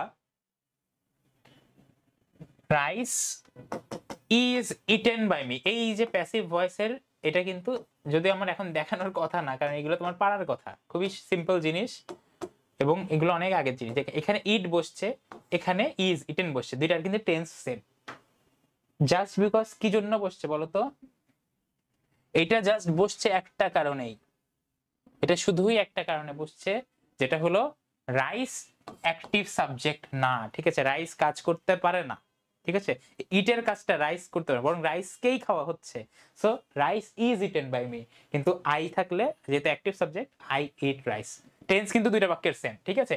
এখানে V3 দেখে ভাইবো না যে এটা হলো পাস্ট হয়ে গেছে, এটা কিন্তু প্রেজেন্ট ইনডিফিনিট টেন্সেই আছে। সো ভয়েসটা তোমার কিন্তু, এই যে ভয়েস, ভয়েস ভয়েস তোমার জানা লাগবে ভালো মতো, এবং ভয়েস চিনতে পারা লাগবে যে ওই তোমাকে যে বাক্য বা প্যাসেজ দেওয়া আছে সেটাতে তোমার কোন ভয়েস আছে, ওই জিনিসটা, গিভেন জিনিসটা, ঠিক আছে। তারপরে সাবজেক্টের ক্ষেত্রে তোমার দেখা লাগবে যে সেটা কি সিঙ্গুলার নাকি প্লুরাল, কারণ সিঙ্গুলার প্লুরাল ভেদেও কিন্তু ভার্বের রূপ পরিবর্তন হয়। যেমন উই গো, ঠিক আছে, উই এর সাথে কি দিলা, উই আমরা যাই, উই গো, কিন্তু এখানে হি থাকলে কি তো হি গোস, ঠিক আছে। এই যে চেঞ্জ হইলো, এই ভার্বটা কিসের ভিত্তিতে চেঞ্জ হইলো, দুইটা তো সেম ভার্ব, গো আর গোজ এর অর্থ তো একই, কিন্তু এক জায়গায় গো এক জায়গায় গোজ, কারণ এই জায়গা ছিল প্লুরাল, ঠিক আছে, উই ছিল প্লুরাল আর হি হলো সিঙ্গুলার, এই জন্য গোজ হয়েছে, ঠিক আছে। সো এই ব্যাপারগুলো কিছু বেসিক, যেগুলো শুরুতে তোমার মাথায় রাখতে হবে। অতঃপর দেখো প্যাসেজটির টেন্স কিভাবে চিনবো। টেন্স চেনার কয়েকটা উপায় আছে, যেমন কোন সাল বা সময় যদি উল্লেখ থাকতে পারে, এটা তোমাকে একটা হিন্ট দিতে পারে, ঠিক আছে। যদি আগের অতীতের একটা সাল দেয়, তুমি বুঝবা যে এটা পাস্ট ইনডিফিনিটে আছে, ঠিক আছে। তারপরে দেখো ভার্বের ফর্ম উল্লেখ থাকলে, তোমার যদি কোন একটা ভার্বের ফর্ম উল্লেখ থাকে, তোমাকে হিন্ট দিয়ে দেয়, ওইটা দেখেও তুমি টেন্সটা চিনতে পারবা, পরবর্তীতে ওই অনুযায়ী তুমি ভার্বটা লিখতে পারবা। সময় নির্দেশক কোন ওয়ার্ড, ঠিক আছে, সময় নির্দেশক ওয়ার্ড বলতে বোঝায় এগুলোর একটা নামও আছে, সেগুলো হলো টেন্স মার্কার, টেন্স মার্ক করে দেয়, ঠিক আছে, কিছু ওয়ার্ড।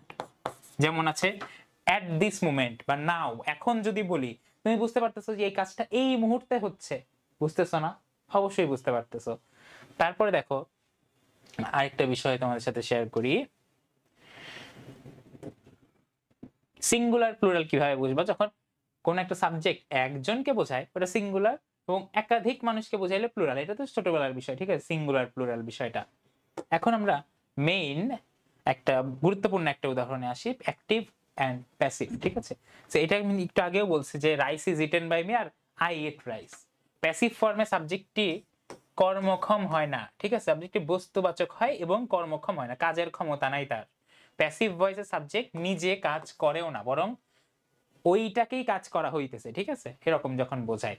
যেমন দেখো, আচ্ছা ওইটা এক্সাম্পলে পড়ে আসছে। আর অ্যাক্টিভে ঠিক উল্টা, সাবজেক্টটা কর্মক্ষম হয়, ঠিক আছে। তারপরে দেখো অ্যাক্টিভ ভয়েসে সাবজেক্ট নিজেই কাজ করে, এটা খুব ইম্পর্টেন্ট, নিজে কাজ করতেছে সাবজেক্ট, ঠিক আছে। আমরা ইউজুয়ালি ছোটবেলা থেকে যে বাক্যের গঠন পড়ি, আমরা কিন্তু একদম ইনিশিয়ালি একদম অ্যাক্টিভ সেন্টেন্স থেকেই শেখা শুরু করি, ঠিক আছে, আমরা কিন্তু ডিপলি যাই না, প্যাসিভে যাই না প্রথমেই। এর কারণ কি, কারণ প্যাসিভ একটু কমপ্লেক্স, সিম্পল, তাই না। আর অ্যাক্টিভ ভয়েসে V3 শুধু পারফেক্ট টেন্সে ব্যবহার হয়, আর ওইদিকে প্যাসিভ ভয়েসে কিন্তু মেইন ভার্বটা সবসময় পাস্ট পার্টিসিপল রূপেই থাকে প্যাসিভে।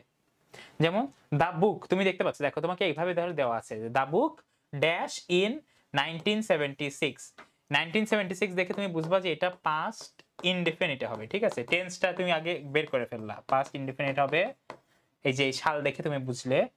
এবং যেহেতু এটা দা বুক, এটা একটা কর্মক্ষম সাবজেক্ট না, সো তোমাকে কি করতে হবে, এখানে পাস্ট ইনডিফিনিট টেন্স অনুযায়ী সঠিক প্যাসিভ ফর্ম যেটা সেটা লিখতে হবে। প্যাসিভ কেন লিখবা, কারণ দা বুক কর্মক্ষম সাবজেক্ট না। তোমাকে শুধু পাবলিশড লিখে দিলে কিন্তু হবে না, শুধু যদি পাবলিশড লিখে দাও, পাবলিশড লিখে দিলে এটা ভুল, ঠিক আছে। কারণ কি, বুক নিজে নিজে তো কিছু পাবলিশ করে নাই, বুক নিজে পাবলিশ হয়েছে, ঠিক আছে। So the book was published, এই যে অক্সিলারি যে ওয়াজটা বসলো ওইটা কিন্তু মাস্ট, ঠিক আছে, এই জন্য দা ওয়াজ পাবলিশ বসেছে। তারপর দেখো হি, এখানে হি আছে, হি এর ক্ষেত্রে ব্যাপারটা কিন্তু কমপ্লিটলি ডিফারেন্ট, কারণ হি একটা কর্মক্ষম সাবজেক্ট, সে নিজে কাজ করতে পারে। He dash the work yesterday, দেখো এখানেও অতীতের একটা টার্ম আছে ইয়েস্টারডে, সো তুমি বুঝতেছো এটা পাস্ট টেন্স হবে। সো এই জায়গাটায় কি লিখবা তুমি, এই জায়গাটায় নিঃসন্দেহে তুমি হি ডিড লিখে দিতে পারো, এখানে কোনো অ্যামিজার আসবে না বা V3 বসবে না, ঠিক আছে, কারণ এই জায়গাটায় অ্যাক্টিভ সাবজেক্ট ছিল। এটা একটা বেসিক ধারণা, ভয়েসের উপরে পুরো একটা ক্লাস নিয়ে ফেলা যাবে। সো আমরা মেইন রুলে চলে যাই, চলো। কিছু টেন্স মার্কার দেখো, যদি এই ওয়ার্ড গুলো থাকে, ঠিক আছে, দেখো আমি একটা ডেঞ্জারাস লিখে দিয়েছি, যে daily, always, normally, generally, every day, regularly, often, usually, sometimes, seldom, এই পিডিএফটা দিয়ে দিব, ঠিক আছে, সমস্যা নাই। এইগুলো যদি থাকে বাক্যের মধ্যে, তাহলে এইটা কোন টেন্সকে নির্দেশ করে, প্রেজেন্ট ইনডেফিনিট টেন্সকে নির্দেশ করে। আর প্রেজেন্ট ইনডেফিনিটের গঠন কেমন বলতো, অ্যাক্টিভ সেন্টেন্সে, অ্যাক্টিভ সেন্টেন্স বা নরমালি আমরা প্রেজেন্ট ইনডেফিনিটের গঠন লিখি এরকম, ঠিক আছে, subject plus verb one plus বাক্য অংশ, ঠিক আছে, বাক্য অংশ। ধরো বাক্য অংশ না লিখে তোমাদের জন্য সুবিধার্থে লিখলাম অবজেক্ট, তাহলে তোমাদের বুঝতে সুবিধা হবে, অবজেক্ট। আর প্যাসিভে যদি বাক্যটা হয় প্যাসিভ, তখন কিন্তু হবে সাবজেক্ট প্লাস অ্যামিজার সাবজেক্ট অনুযায়ী প্লাস V3, ঠিক আছে। এইটাই, এটা হলো মেইন রূপ হবে। তো এটা আমি তোমাদেরকে লিখে দিলাম। দেখেন, he always dash the truth, এই যে অলওয়েজ আছে, ঠিক আছে, ওই জন্য তোমার এই বাক্যটা অবশ্যই কি হবে, অবশ্যই প্রেজেন্ট ইনডেফিনিট হবে। মানে যে স্পোক আছে, স্পোকের প্রেজেন্ট ফর্ম কি, স্পিক, তাই না, এখানে আগে স্পিক লিখবা, ঠিক আছে। তবে স্পিকও কিন্তু সঠিক উত্তর না এই জায়গাটায়, এখানে সঠিক উত্তর কি বলতো, যেহেতু হি আছে, হিটা কি, হিটা third person singular number, third person singular number হলে প্রেজেন্ট ইনডেফিনিট টেন্সে অলওয়েজ ভার্বের সাথে কি যুক্ত হয়, এস বা ইএস যুক্ত হয়, অর্থাৎ এই জায়গাটায় যুক্ত হবে he always speaks the truth, ঠিক আছে। তারপরে দেখো I dash my teeth daily, daily আছে, সো সাবজেক্টের পরে V1 বসাই দাও, I brush my teeth daily, okay. তারপরে দেখো আরো কিছু সহজ সহজ বিষয় আছে, এগুলো আমরা দেখব।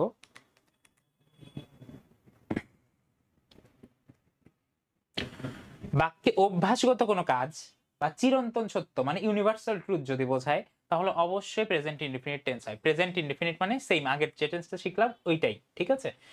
দেখো the sun dash in the West, ঠিক আছে, এখানে সেট আছে, সেট মানে ডোবা, এখানে তুমি বুঝতে পারতেছো এটা ইউনিভার্সাল ট্রুথ, এটা সবসময় হবেই এমন একটা বাক্যকে বোঝাচ্ছে। সো দ্য সান, এটা কিন্তু কিরকম সাবজেক্ট আগে দেখো, এটা থার্ড পারসন সিঙ্গুলার নাম্বার, একটু আগেই কিন্তু আমরা দেখলাম থার্ড পারসন সিঙ্গুলার যদি হয় তাহলে ভার্বের সাথে এস অথবা ইএস যুক্ত হয় প্রেজেন্ট ফর্মের সাথে, ঠিক আছে। সেট আছে, এই জায়গাটা হবে the sun sets in the west. আশা করি আমরা বুঝতে পেরেছি এই বিষয়টা। তারপরে দেখো প্রেজেন্ট ইনডিফিনিট টেন্সের আরো কিছু বিষয়, এই যে এই ব্যাপারটা আমি কিন্তু একটু আগে বলছি, থার্ড পারসন সিঙ্গুলার নাম্বার যদি হয় সাবজেক্ট, তাহলে ভার্বের সাথে বেস ফর্মের সাথে এস বা ইএস যুক্ত হয়, ঠিক আছে।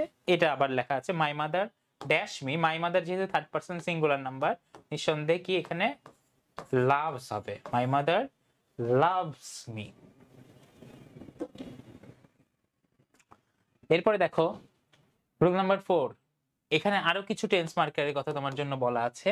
নাও, at this moment, at present, day by day, gradually, এগুলো যদি থাকে, এই টেন্সটা, এই জায়গায় স্লাইড মেকার ভুল করছে, প্রেজেন্ট কন্টিনিউয়াস টেন্স হয়, ঠিক আছে। Present continuous tense, present continuous tense usual রূপটা কেমন, subject plus am, is, are plus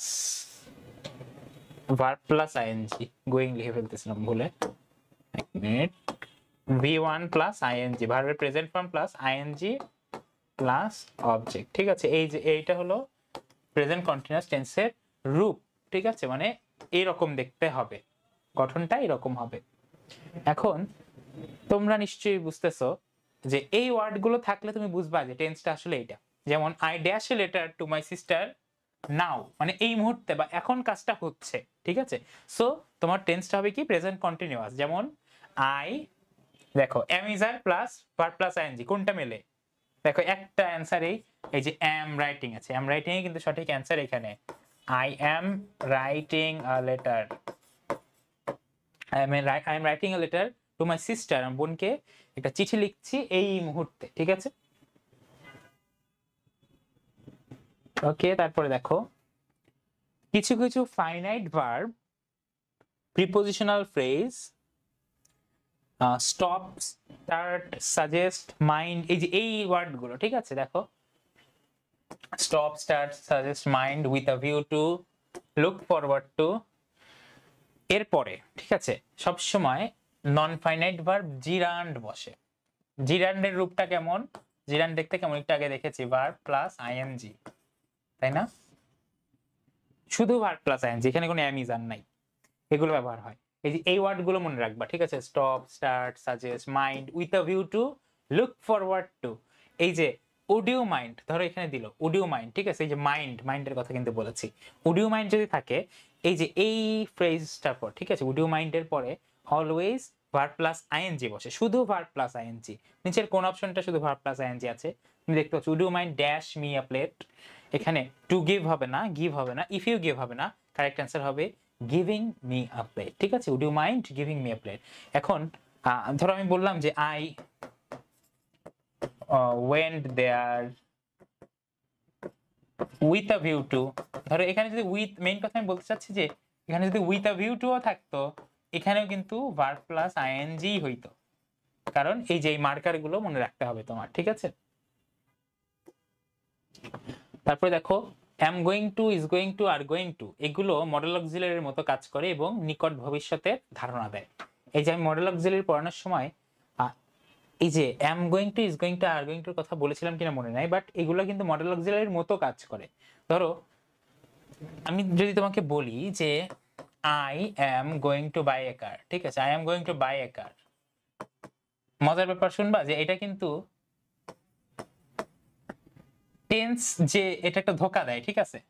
কি রকম ধোঁকা দেয় আমি তোমাকে বলি, এটা একটা এক্সেপশনাল বিষয়।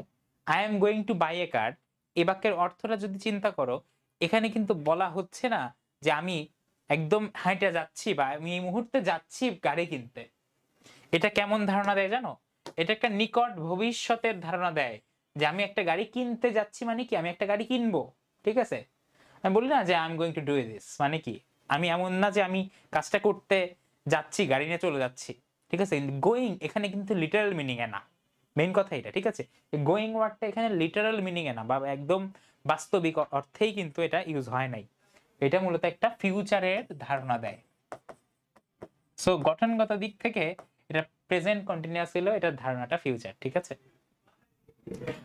দেখো they they dash to a concert, তার একটা কনসার্টে যাবে টুমরো, ঠিক আছে। টুমরো মানে কি ফিউচার, মানে আগামীকাল, তো নেক্সট তো ফিউচারই।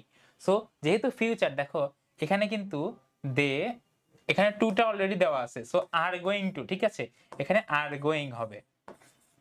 এখানে ভুল হতে পারে, যে মনে হতে পারে যে কি রে কন্টিনিউয়াস টেন্স, প্রেজেন্ট কন্টিনিউয়াস টেন্সের সাথে টুমরো, কিন্তু আমি কিন্তু বললাম যে এটা কিন্তু লিটারাল অর্থে গোয়িং না, তারা কিন্তু কি করতে যাচ্ছে, তারা এই কাজটা করবে, এটা বোঝাচ্ছে, ঠিক আছে।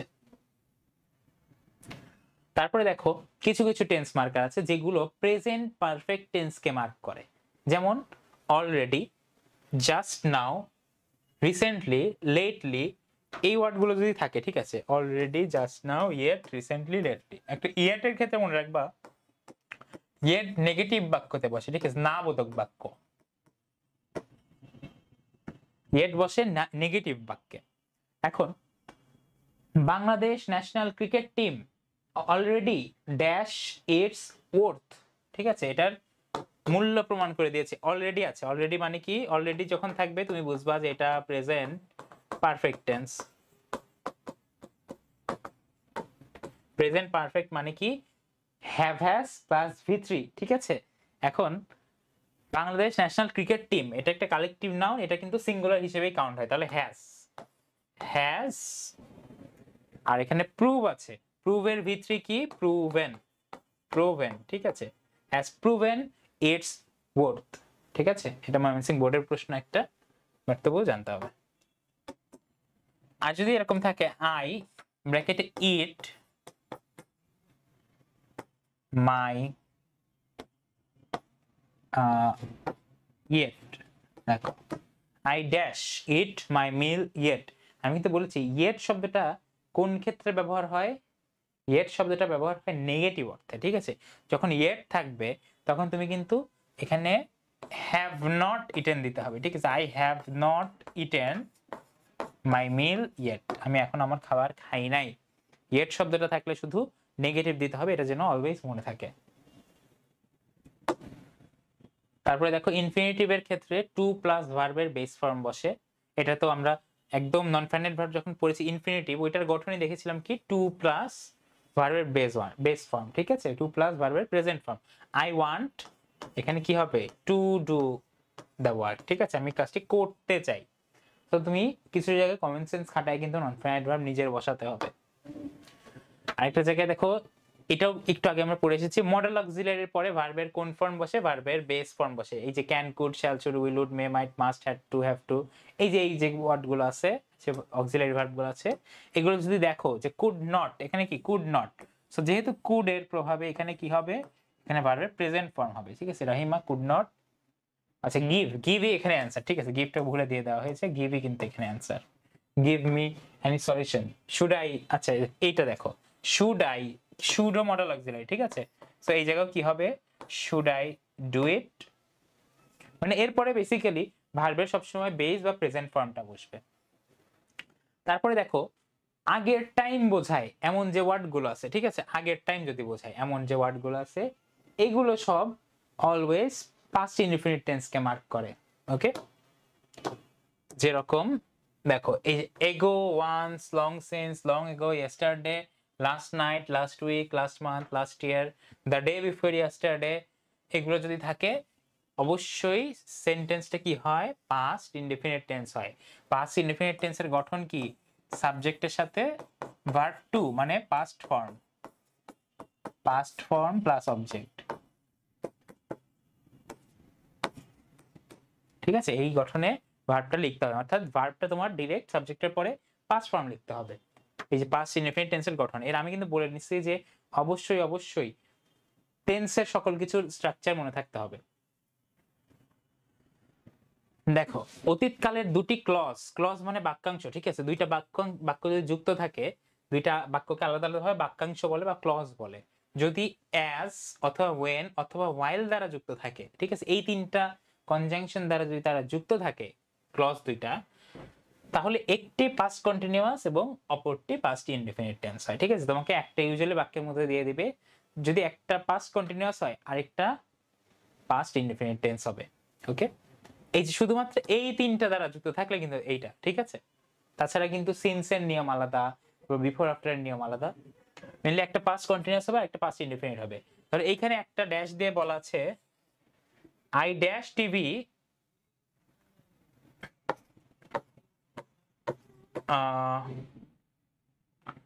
ওয়েট, ড্যাশ, এখানে একটা কনজাংশন বসায় দিতে হবে।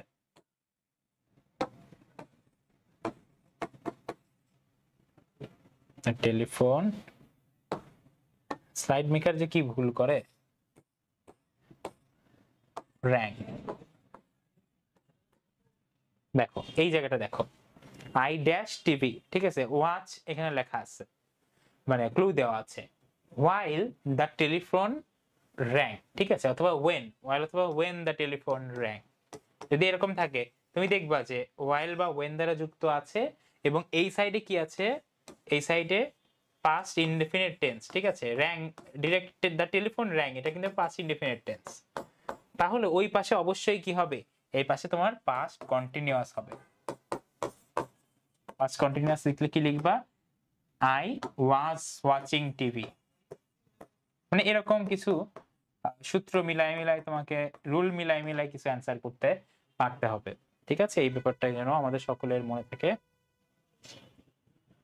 দেখতে পাচ্ছ যে আরো কিছু নিয়ম আছে, যে অতীতকালে দুটি কাজের মধ্যে যে কাজটি আগে ঘটে সেটা পাস্ট পারফেক্ট, ও যে কাজটি পরে ঘটে সেটা পাস্ট ইনডেফিনিট টেন্স হয়। ধরো তোমাকে একটা বাক্যের মধ্যে দুইটা কাজ ঘটছে, দুইটাই অতীতকালে ঘটছে, ঠিক আছে, দুইটাই পাস্টে ঘটছে, ঠিক আছে। এই রকমের বাক্যগুলো সচরাচর এই যে বিফোর এবং আফটার দিয়ে যুক্ত থাকে, ঠিক আছে। দুইটা বাক্য থাকে, একটা দুইটাই অতীতে ঘটছে, তবে বিফোর বা আফটার দিয়ে এই দুইটা হলো কনজাংশন হিসেবে থাকে, ঠিক আছে, কনজাংশন হিসেবে থাকে। এখন মনে রাখবা সহজ একটা নিয়ম আছে, যে পাস্ট পারফেক্ট কোথায় বসে, এটা যদি তুমি মনে রাখো তাহলেই না। পাস্ট পারফেক্ট বসে বিফোরের আগে এবং আফটারের পরে, মনে রাখা ইজি। দেখো বিফোরের আগে এবং আফটারের পরে, এই যে বিফোর আফটার, ঠিক আছে, বিফোর মানেই কি, বিফোর মানেই হইলো আগে, আর আফটার মানেই হইলো পরে। তুমি মনে রাখবা যে বিফোরের আগে আফটারের পরে, এভাবে মনে রাখবা, ঠিক আছে, অর্থ দিয়ে মনে রাখবা। এর আগে কি বসে, এই সকল জায়গায় পাস্ট পারফেক্ট বসে। এর যদি একটা এক্সাম্পল দিই তাহলেই তুমি বুঝতে পারবা। ধরো আমি বললাম যে ডাক্তার আসার আগে রোগী মারা গেল, টাইপ যত এক্সাম্পল আছে সব এই রুলের আন্ডারে। ধরো দা পেশেন্ট, এখানে ধরো আমি লিখলাম যে ডাই, ঠিক আছে, আফটার দা ডক্টর, এখানে লিখলাম যে কাম। দেখো এখান থেকে তুমি উত্তরটা করতে পারবা কিভাবে। প্রথমত দেখবা যে বাক্য কি দ্বারা যুক্ত, ঠিক আছে, বাক্যটা আফটার দ্বারা যুক্ত, মানে আফটার দ্বারা যুক্ত মানে তুমি এই সূত্র দিয়ে মনে রাখতে পারবা সহজে, যে আফটারের পরে কি বসে, সবসময় পাস্ট পারফেক্ট বসে। মানে আফটারের পরে যে অংশটা আছে এটা হইলো তুলনামূলক কি পরে হয়েছে, ঠিক আছে, সরি এইটা তুলনামূলক আগে হয়েছে, এইটা কি এটা পরে হয়েছে, ঠিক আছে। পেশেন্ট মারা গেছে কখন, ডাক্তার আসার পরে, ডাক্তার আসার পরে, মানে ডাক্তার আগে আসছে, সো যে কাজটা আগে হয়েছে ওইটা পাস্ট পারফেক্ট হবে, হ্যাড কাম, ঠিক আছে। পাস্ট পারফেক্টের গঠন অনুযায়ী হ্যাড কাম লিখে দিবা, আর আরেকটা যেটা থাকবে ওইটা পাস্ট ইনডেফিনিট লিখে দিবা, ঠিক আছে, পাস্ট ইনডেফিনিট গঠন লিখে দিবা এরকম। কিন্তু এই জায়গায় জাস্ট যদি বিফোর থাকতো তখন কিন্তু এইটা হয়ে যেত হ্যাড ডাইড, আর এইটা হয়ে যেত কেম, ঠিক আছে। সো বিফোর আফটার নিয়মটা আসলে ইজি, তুমি জাস্ট একটু দেখলেই তুমি বুঝতে পারবা। তারপরে দেখো নো সুনার হ্যাড এর যে নিয়মটা আছে এটাও সহজ। নো সুনার হ্যাড যদি থাকে, নো সুনার হ্যাড এরপর একটা সাবজেক্ট থাকে, ঠিক আছে। তুমি একটা জিনিস মনে রাখবা যে আমরা হ্যাভ, হ্যাজ, হ্যাড এগুলোর অক্সিলারি ভার্ব হিসেবে যখন বসে, এগুলোর পরে কিন্তু অলওয়েজ আমরা কি বসাই জানো, ভার্বের 3 নাম্বার ফর্ম, ঠিক আছে, এই যে V3 রূপটা। নো সুনার হ্যাড এর সাথে, ঠিক আছে, এই বাক্যটার অর্থ কি দাঁড়াবে আমি এটাও বলে দিব। নো সুনার হ্যাড এর সাথে যে অ্যাডজাসেন্ট যে ভার্বটা থাকবে ওইটা সবসময় পাস্ট পার্টিসিপল হবে। রিচ, রিচ হয়ে যাবে কি reached. No sooner had we reached home then it started raining. আর একটা V3 যখন হবে একটা পারফেক্ট টেন্স হয়ে যাবে, আর একটা তুমি পাস্ট ইনডেফিনিট লিখে দিবা, ঠিক আছে, স্টার্টেড। এটা মানে আমরা বাড়ি পৌঁছাইতে না পৌঁছাইতেই, ঠিক আছে, আমরা বাড়ি পৌঁছাতে না পৌঁছাতেই বৃষ্টি শুরু হয়ে গেল, ঠিক আছে। সো আমরা আগে বাড়ি পৌঁছেছি, এই জন্য এটা পারফেক্ট টেন্স, ঠিক আছে। এই যে no sooner had we reached home, এই জন্য এটা পারফেক্ট টেন্স। আর বৃষ্টি পরে শুরু হয়েছে, এই জন্য এটা ইনডিফিনিট টেন্সে। এরকম বেসিক কিছু কনসেপ্ট আছে, সব রুলগুলোই তোমার দেখতে হবে। মনে রাখবা অ্যাজ সুন অ্যাজ দ্বারা যখন দুইটা ক্লজ যুক্ত হবে তখন ওই ক্লজটাই পাস্ট ইনডিফিনিট টেন্স হয়, ঠিক আছে। এই যে as soon as I came in, মানে এইটাও দেখো পাস্ট ইনডিফিনিটে ছিল, অপরটাও পাস্ট ইনডিফিনিটেই থাকবে, শি লেফট, ঠিক আছে। শি এর পরে V to direct, she left the room. তারপরে একটা জিনিস খুবই ইন্টারেস্টিং, এই বিষয়টা মনে রাখতে হবে। দেখো কোনো ইমাজিনারি সিচুয়েশন বোঝাতে ভার্বের পাস্ট ইনডিফিনিট ফর্ম ব্যবহার করা হয়। ইমাজিনারি সিচুয়েশন মানে কি, কাল্পনিক কোন একটা অবস্থা, ঠিক আছে, যেটা বাস্তবে ঘটে নাই এমন কিছু। এটা যখন হয় তখন ভার্বের পাস্ট ইনডিফিনিট ফর্ম ব্যবহার করা হয় অলওয়েজ। পাস্ট ইনডিফিনিট ফর্ম মানে কোনটা, ভি টু। কিন্তু শুধু একটা জায়গায় না, এটা জায়গায় কোনো যদি বি ভার্ব থাকে, ঠিক আছে, বি ভার্ব মানে কি অ্যাম, ইজ, আর, ওয়াজ, ওয়্যার আর অথবা বিন, ঠিক আছে, এইগুলো যদি থাকে তখন তুমি আবার ইউজ করবা কি, ওয়্যার। দেখো কিভাবে এটা, কখন, শুধু যখন কাল্পনিক সিচুয়েশন। তুমি দেখতে পাচ্ছ আই উইশ আই ড্যাশ $1,000,000, আমার কিন্তু $1,000,000 নাই, ঠিক আছে, কিন্তু আমি আশা করতেছি, ইচ্ছা করতেছি যে আমার যদি থাকতো। সো এখানে যে ভার্বটা আছে ওই ভার্বের কোন রূপ বসবে, ভি টু ফর্ম বসবে বা পাস্ট ইনডিফিনিট রূপটা বসবে, আই উইশ আই হ্যাড, ঠিক আছে। আই হ্যাড মানে যে আমার ছিল এমন না, আমার যদি থাকতো এটা মিন করতেছি, ঠিক আছে, আই উইশ জাস্ট। তারপরে if I dash a bird, এখানে বি ভার্ব বসছে, ঠিক আছে। এখানে বি ভার্ব বসলে আই এর সাথে কিন্তু ইউজুয়ালি কোন বি ভার্ব বসে বলতো, আই এর সাথে সচরাচর বসে ওয়াজ। কিন্তু এখানে কাল্পনিক সিচুয়েশন, এই জন্য জাস্ট এই জন্য এখানে ওয়্যার বসবে, ঠিক আছে। কারণ কি, এটা কাল্পনিক সিচুয়েশন বোঝাচ্ছে, কারণ আমি তো আসলে পাখি না। তারপর হি টক্স অ্যাজ ইফ, সে কথা বলে যেন, অ্যাজ ইফ শব্দের অর্থ কি, যেন। মনে রাখবে যে অ্যাজ ইফ থাকলেও সবসময় ওটা কাল্পনিক সিচুয়েশন, কারণ আমি যেন কখন বলি বলতো, যখন আসলে সে না, তাই না। সে কথা বলে as if he know everything, মানে এখানে বোঝানোর চেষ্টা করা হয়েছে যে সে এমন ভাবে কথা বলে যেন সে সব জানে, আসলে কিন্তু সে সব জানে না, আমি এটা বোঝাচ্ছি, তাই না। মানে এই সিচুয়েশনটা কাল্পনিক, যে সব জানে এটা কাল্পনিক সিচুয়েশন, এটা কন্ডিশন না, এটা কন্ডিশনাল না, ঠিক আছে। কন্ডিশনাল অন্য জিনিস, এটা ধরো ইমাজিনারি সিচুয়েশন বোঝাচ্ছে, যখন ইমাজিন যে জিনিসটা আসলে বাস্তবে না, ঠিক আছে। এখানে যেহেতু সে সব জানে না, আমি কি আসলে মিন করার চেষ্টা করতেছি, সে এমন ভাবে কথা বলে যেন সে সব জানে। আমি কি বোঝাচ্ছি, আমি বোঝাচ্ছি যে সে আসলে সব জানে না, তাই না। এই জিনিসটা হলো কাল্পনিক। সো এই জায়গাটাও কিন্তু নো এর পরিবর্তে নিউ হয়ে যাবে, ঠিক আছে। মেইন কনসেপ্ট হলো কাল্পনিক সিচুয়েশনে যদি নরমাল কোনো ভার্ব থাকে ওইটার পাস্ট ফর্ম তুমি লিখে দিবে, আর যদি বি ভার্ব থাকে, বি ভার্ব সাবজেক্ট যাই হোক না কেন তুমি ওয়্যার লিখে দিবা, ঠিক আছে। কারণ দেখো এই জায়গা আই এর সাথে কিন্তু ইউজুয়ালি ওয়্যার বসে না, আই এর সাথে ওয়াজ বসে পাস্টে, কিন্তু এখানে ওয়্যার বসবে, এখানে ওয়্যার হবে, কারণ আমি তো পাখি না, এটা কাল্পনিক সিচুয়েশন বোঝাচ্ছে, তাই না।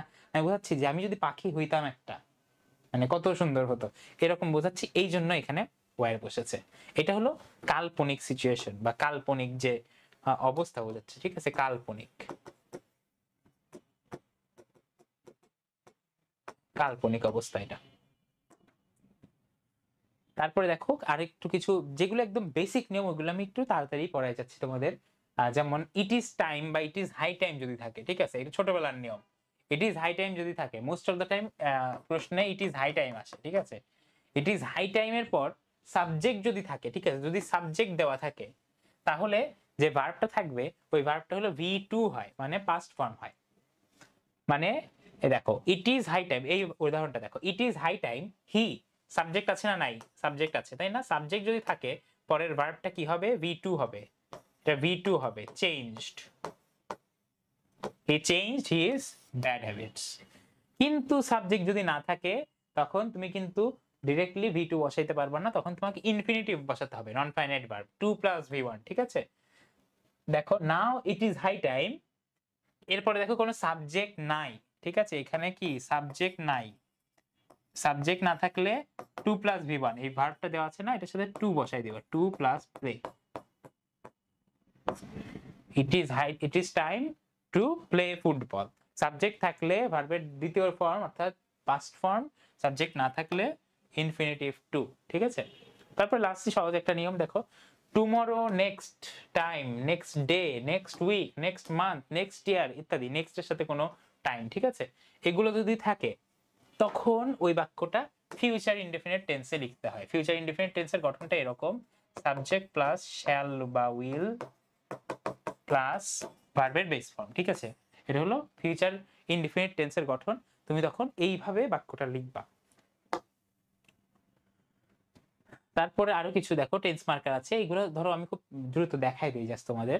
দেখো বাই প্লাস, ঠিক আছে, যদি এরকম থাকে by this time, by next time, by next month, by next year, মানে বাই, ঠিক আছে, এর আগে একটা বাই যদি থাকে, যখন এরকম থাকবে তখন ওই টেন্সটা ফিউচার পারফেক্ট টেন্স। এটা একটা টেন্স মার্কারের উদাহরণ, মানে এই জিনিসগুলো থাকলে ফিউচার পারফেক্ট টেন্স হবে, তুমি বুঝতে পারতেছো। দেখো Donald Trump dash his temper, temper মানে কি, তার রাগ, তার অ্যাঙ্গার, বাই নেক্সট ইয়ার। ঠিক আছে, দেখো ডোনাল্ড ট্রাম্প উইল হ্যাভ, ঠিক আছে, উইল হ্যাভ, আচ্ছা ফিউচার পারফেক্ট টেন্সের গঠন জানো, সাবজেক্ট প্লাস শ্যাল হ্যাভ অথবা উইল হ্যাভ প্লাস V3। ঠিক আছে, তাহলে Donald Trump will have controlled his temper by next year, hopefully লিখে দিয়েছি। ঠিক আছে, তারপরে বাই 9 o'clock, বাই এর সাথে দেখো 9 o'clock একটা টাইম জুড়ে দিয়েছে, উই ড্যাশ আওয়ার হোমওয়ার্ক, মানে 9টার মধ্যে আমরা আমাদের হোমওয়ার্ক শেষ করে রাখবো। উই শ্যাল হ্যাভ বা we will have finished our homework. যে বাই প্লাস কোনো ফিউচার সময় বা সময় থাকলে অবশ্যই ওইটা ফিউচার পারফেক্ট টেন্সে লিখবা। দেখো দুটি ভবিষ্যৎকালের কাজ, when, as soon as, unless, until, ঠিক আছে, এগুলো দ্বারা যদি যুক্ত হয় দুইটা কাজ, ঠিক আছে, দুইটা ক্লজ হইতে পারে, এদের পরে প্রেজেন্ট ইনডেফিনিট ভার্ব বসে, অপরটি ফিউচার ইনডেফিনিট টেন্স হয়। মানে এই যে এই কনজাংশন গুলো যেটা দিয়ে ভার্বটা যুক্ত হয়েছে এইগুলোর জাস্ট পরে, ঠিক আছে, এগুলোর পরে V1 বসবে, ঠিক আছে, প্রেজেন্ট ইনডেফিনিটের ভার্ব বসবে V1, আর অপরটা ফিউচার ইনডেফিনিট হবে। যেমন I will not go until he agrees, ঠিক আছে, প্রেজেন্ট ইনডেফিনিট ভার্ব এগ্রিজ, হি এর সাথে কি এগ্রিজ হবে। তারপর দেখো as soon as he arrives in Dhaka, এই যে as soon as দ্বারা যুক্ত আছে, as soon as এর ঠিক পরেরটা কি হবে, প্রেজেন্ট ইনডেফিনিট হবে, he arrives, মিলছে, in Dhaka. he will give, যেহেতু এটা প্রেজেন্ট ইনডেফিনিট, এটা হবে he will give a reception, ঠিক আছে। তো এটাও আমরা দেখলাম, এই টাইপের সবগুলো ছোটবেলা থেকে তোমরা পড়ে আসতেছো। ব্র্যাকেটের মধ্যে যদি not verb, not plus verb থাকে, ঠিক আছে, তখন টেন্স সাবজেক্ট অনুযায়ী তুমি কি do not, does not, did not, will not এগুলো ইউজ করবা। ঠিক আছে, মানে তোমাকে নেগেটিভ অ্যানসারটা করতে হবে। Due to lack of education they not know what they need, they এর সাথে কি বসাবে ইউজুয়ালি, দে ডোন্ট নো, তাই না, do not know, they do not know, they এর সাথে কিন্তু ডাজন্ট বসাবা না, ডিড নট বসাবা না, শুধু শুধু।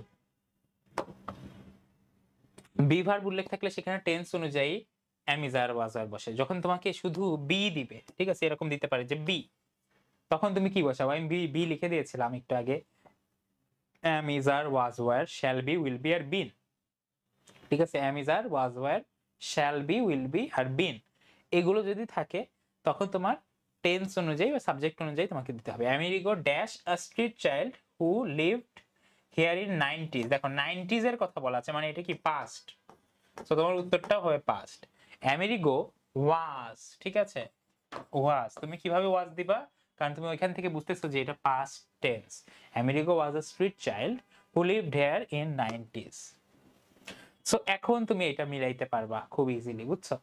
দেখো ভার্বের বেস ফর্ম কখন বসে, যখন টু থাকে ইনফিনিটিভ, তারপর মডাল অক্সিলারির পরে বসে, তারপর ডেঞ্জারাস লিখে দিয়েছিলাম কয়েকটা ক্লজ মার্কার, ডেইলি, অলওয়েজ, তাই না, ওই যে ওইগুলোর পরে।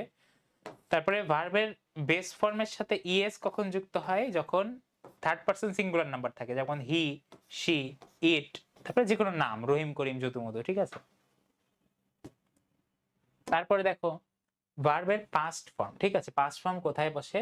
যখন গল্পটা অতীতের হয় বা কাহিনীটা অতীতের। তারপরে দেখো এই যে লাস্ট টাইম, ওয়ান্স, এগো, লং সিন্স এগুলোর পরে বসে। তারপর পাস্ট পার্টিসিপল ফর্ম কখন বসে? হ্যাভ, হ্যাজ বা হ্যাড বা হ্যাভিং, ঠিক আছে, এর পরে, এগুলোর পরে। তারপরে দেখো পাস্ট পার্টিসিপলের একটা খুব বিশেষ ইউজ আছে, সেটা হলো প্যাসিভ ভয়েসে সকল টেন্সেই কিন্তু পাস্ট পার্টিসিপল বসে, ঠিক আছে। Am, is, are, was, were, been, being এগুলোর পরে সবসময় পাস্ট পার্টিসিপল বসে প্যাসিভ ভয়েসে। এটা ভয়েস পড়বা যখন, তখন ইনস্ট্যান্ট কিন্তু ধরতে পারবা। তারপরে পাস্ট, এই যে পারফেক্ট টেন্স কখন হয়, ঠিক আছে, perfect tense, present perfect tense, present perfect tense হয় এই টেন্স মার্কার গুলোর পরে, just, just now, already, yet, lately, recently. তারপরে শুধু ভার্ব প্লাস আইএনজি বা জিরান্ড বসে কোথায়? Stop, start, suggest, keep, mind, with a view to, look forward to, এই যে এই মার্কার গুলোর পরে। তারপরে বি ভার্ব প্লাস আইএনজি মানে প্রেজেন্ট কন্টিনিউয়াস টেন্স কোথায় বসে? প্রেজেন্ট কন্টিনিউয়াস টেন্স বসে এই টেন্স মার্কার গুলোর পরে, now, at this moment, gradually, day by day, ঠিক আছে। এই যে এগুলো আছে, এগুলোর পরে সবসময় নির্দিষ্ট জিনিসপত্র বসে, ঠিক আছে। এরপরে তোমাদের আরেকটা বিষয় একটু আলোচনা করে দিব, একটু ওয়েট করো।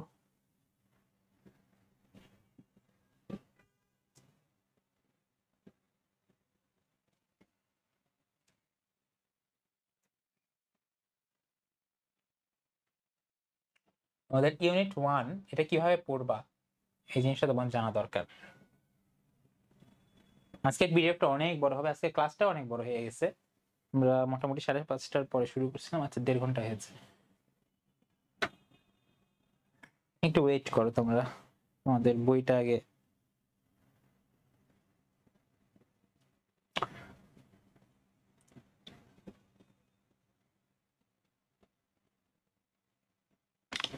আচ্ছা তোমাদের বইয়ে বঙ্গবন্ধু চ্যাপ্টারটা আছে, ঠিক আছে। তো বইয়ে যেহেতু আছে, তুমি একদম মানে ছেড়ে দিতে পারতেছো না যে এটা থেকে আসবে না, বাট তোমাকে কিন্তু সবই পড়তে হবে, ঠিক আছে। সো ইউনিট 1 লেসন 1 এবং কোনো শর্ট সিলেবাস ফুল সিলেবাস বিষয় নাই, পুরো বই পড়তে হবে তোমাদের, ইংলিশ ফর টুডে। সো তুমি বঙ্গবন্ধু চ্যাপ্টারটা অবশ্যই স্কিপ দিবা না, ঠিক আছে। স্কিপ দেওয়া যাবে না, এই রিস্ক নেওয়া যাবে না। এই যে বইয়ে কিভাবে পড়বো আমি তোমাদেরকে ভালো মতো একটু গাইড করে দিই। এই যে ইউনিট 1 সম্পর্ক, আনফরগেটেবল হিস্ট্রি, বঙ্গবন্ধু 7ই মার্চের ভাষণ নিয়ে বেসিক্যালি, তাই না। এই যে প্রশ্নগুলো, বইয়ে যে প্রশ্নগুলো দেওয়া থাকবে প্রতিটা ইউনিটে, এই প্রশ্নগুলো খুব ভালো মতো পড়বে। এই প্রশ্নগুলো কিন্তু ডিরেক্ট অনেক সময় তুলে দেয় ঢাবি খতে। তারপরে প্রতিটা ওয়ার্ডের অর্থ খুব ভালো মতো জানতে হবে তোমাদের। ধরো এখানে যে ওয়ার্ড গুলো আছে একটু তাকাই আমরা।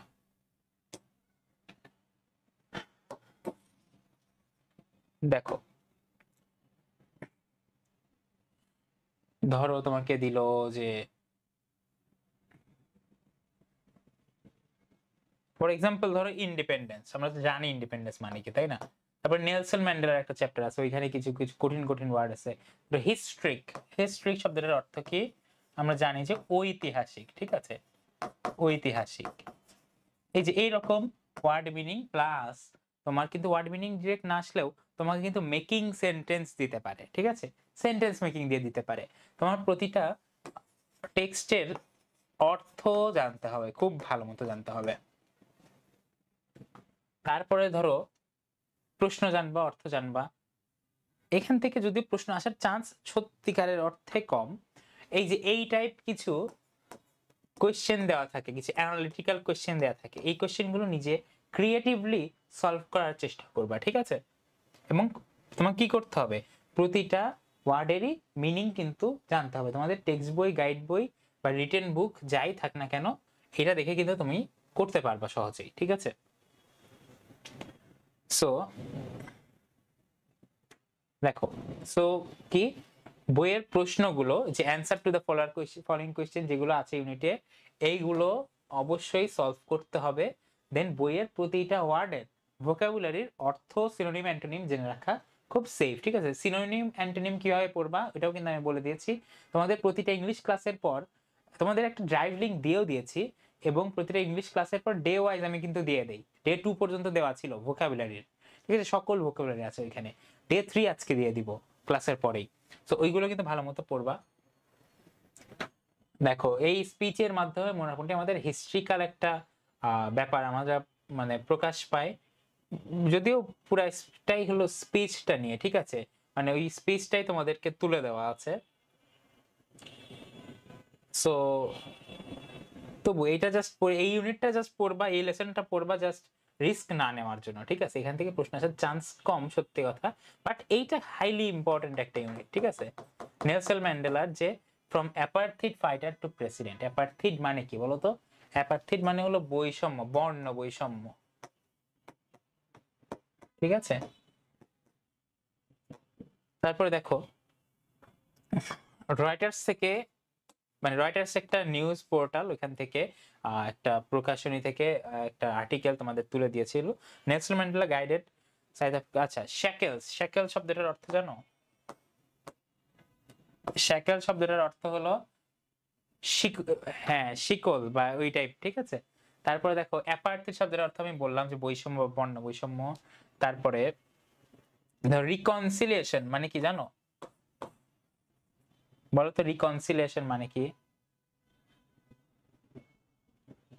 রিকনসিলিয়েশন মানে মানে সবকিছু ধরো পুনর্নির্বাচন বা ঠিক করা, ঠিক আছে। এক্সাক্ট ওয়ার্ডটা আমার নিজেরও মাথায় আসতেছে না বাংলা। তারপরে ধরো এই যে ইমানসিপেশন, পিপলস ইমানসিপেশন, ইমানসিপেশন মানে মুক্তি।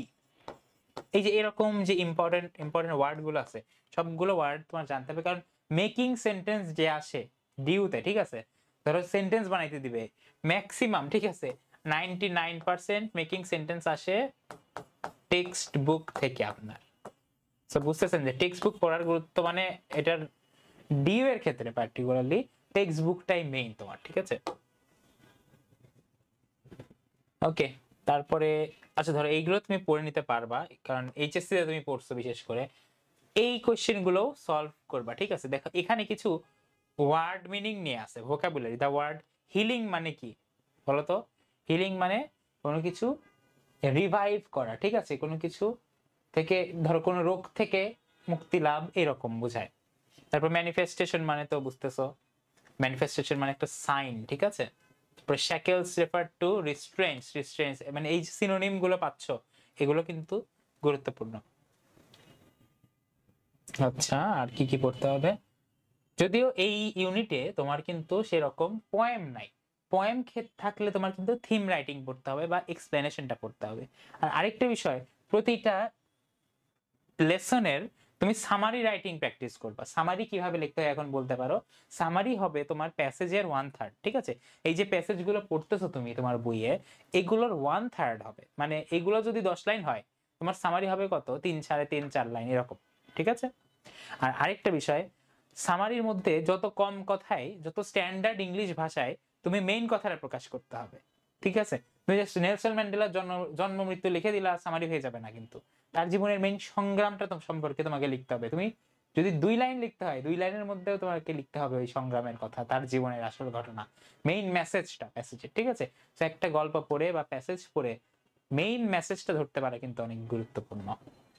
টু উইমেন, তেরেস্কোভা যে গল্পটা আছে, তারপরে কল্পনা চাওলা, এটা মূলত উইমেন এম্পাওয়ারমেন্ট গল্পটা নিয়ে, গল্পটা, ঠিক আছে। এই যে এই যে প্যাসেজটা, যে স্পেসে যে নারীদের যে অবদানটা বা নারীদের যে যে অগ্রযাত্রাটা, এ ব্যাপার নিয়ে রাশিয়ান একজন যে কি বলে অ্যাস্ট্রোনট ভ্যালেন্টিনা তেরেস্কোভা, তার লাইফ স্টোরি নিয়ে তার বায়োগ্রাফি একটা আছে।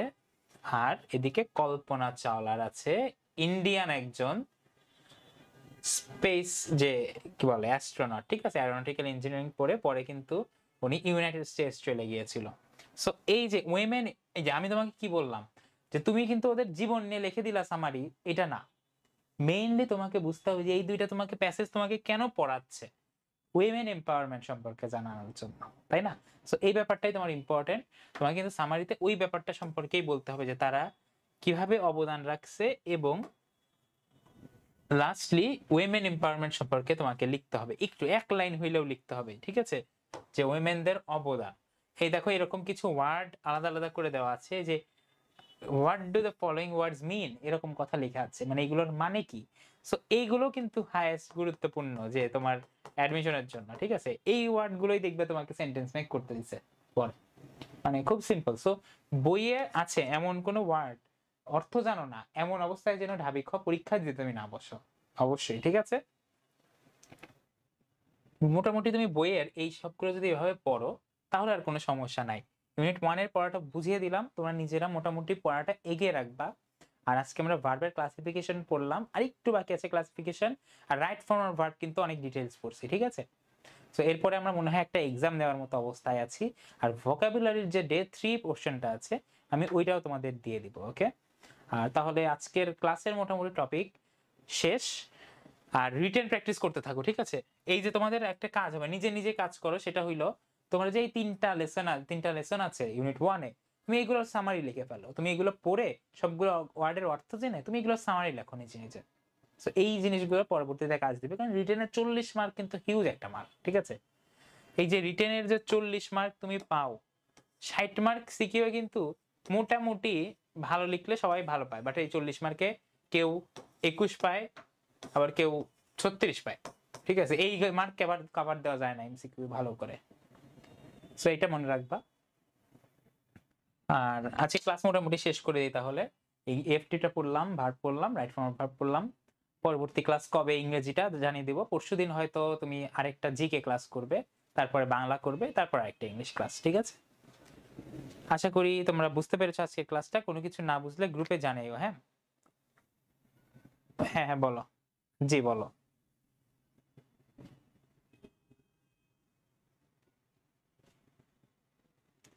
হ্যাঁ ওইগুলো কিছু আছে, বাট ভোকাবুলারি মেইনলি না ক্লাস দিয়ে লাভ নাই, ওই শীটটা মেইন, ঠিক আছে।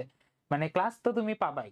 ইউটিউবে দেখবে যে ভোক্যাব চ্যালেঞ্জ, আমাদের অন্বেষণে যে ইউটিউব আছে ওখানে ভোক্যাব চ্যালেঞ্জ নামে একটা প্লে লিস্ট আছে, ওইটা কন্টিনিউ করা হচ্ছে আস্তে আস্তে। ধরো ওইখানে কিন্তু 10 দিন পর্যন্ত দেওয়া আছে, তুমি আস্তে আস্তে আগাও। এখানে দেখবা যে ডিটেইলসে ড্রাইভ লিংকটা দেওয়া আছে, ওইখানে তুমি হলো শীটটাও পেয়ে যাবা। কিংবা ড্রাইভ লিংকটা তো আমি কালকে রাতেই মনে হয় তোমাদের এই যে প্রাইভেট ব্যাচের যে গ্রুপে ওখানে দিয়ে দিয়েছি, জানো।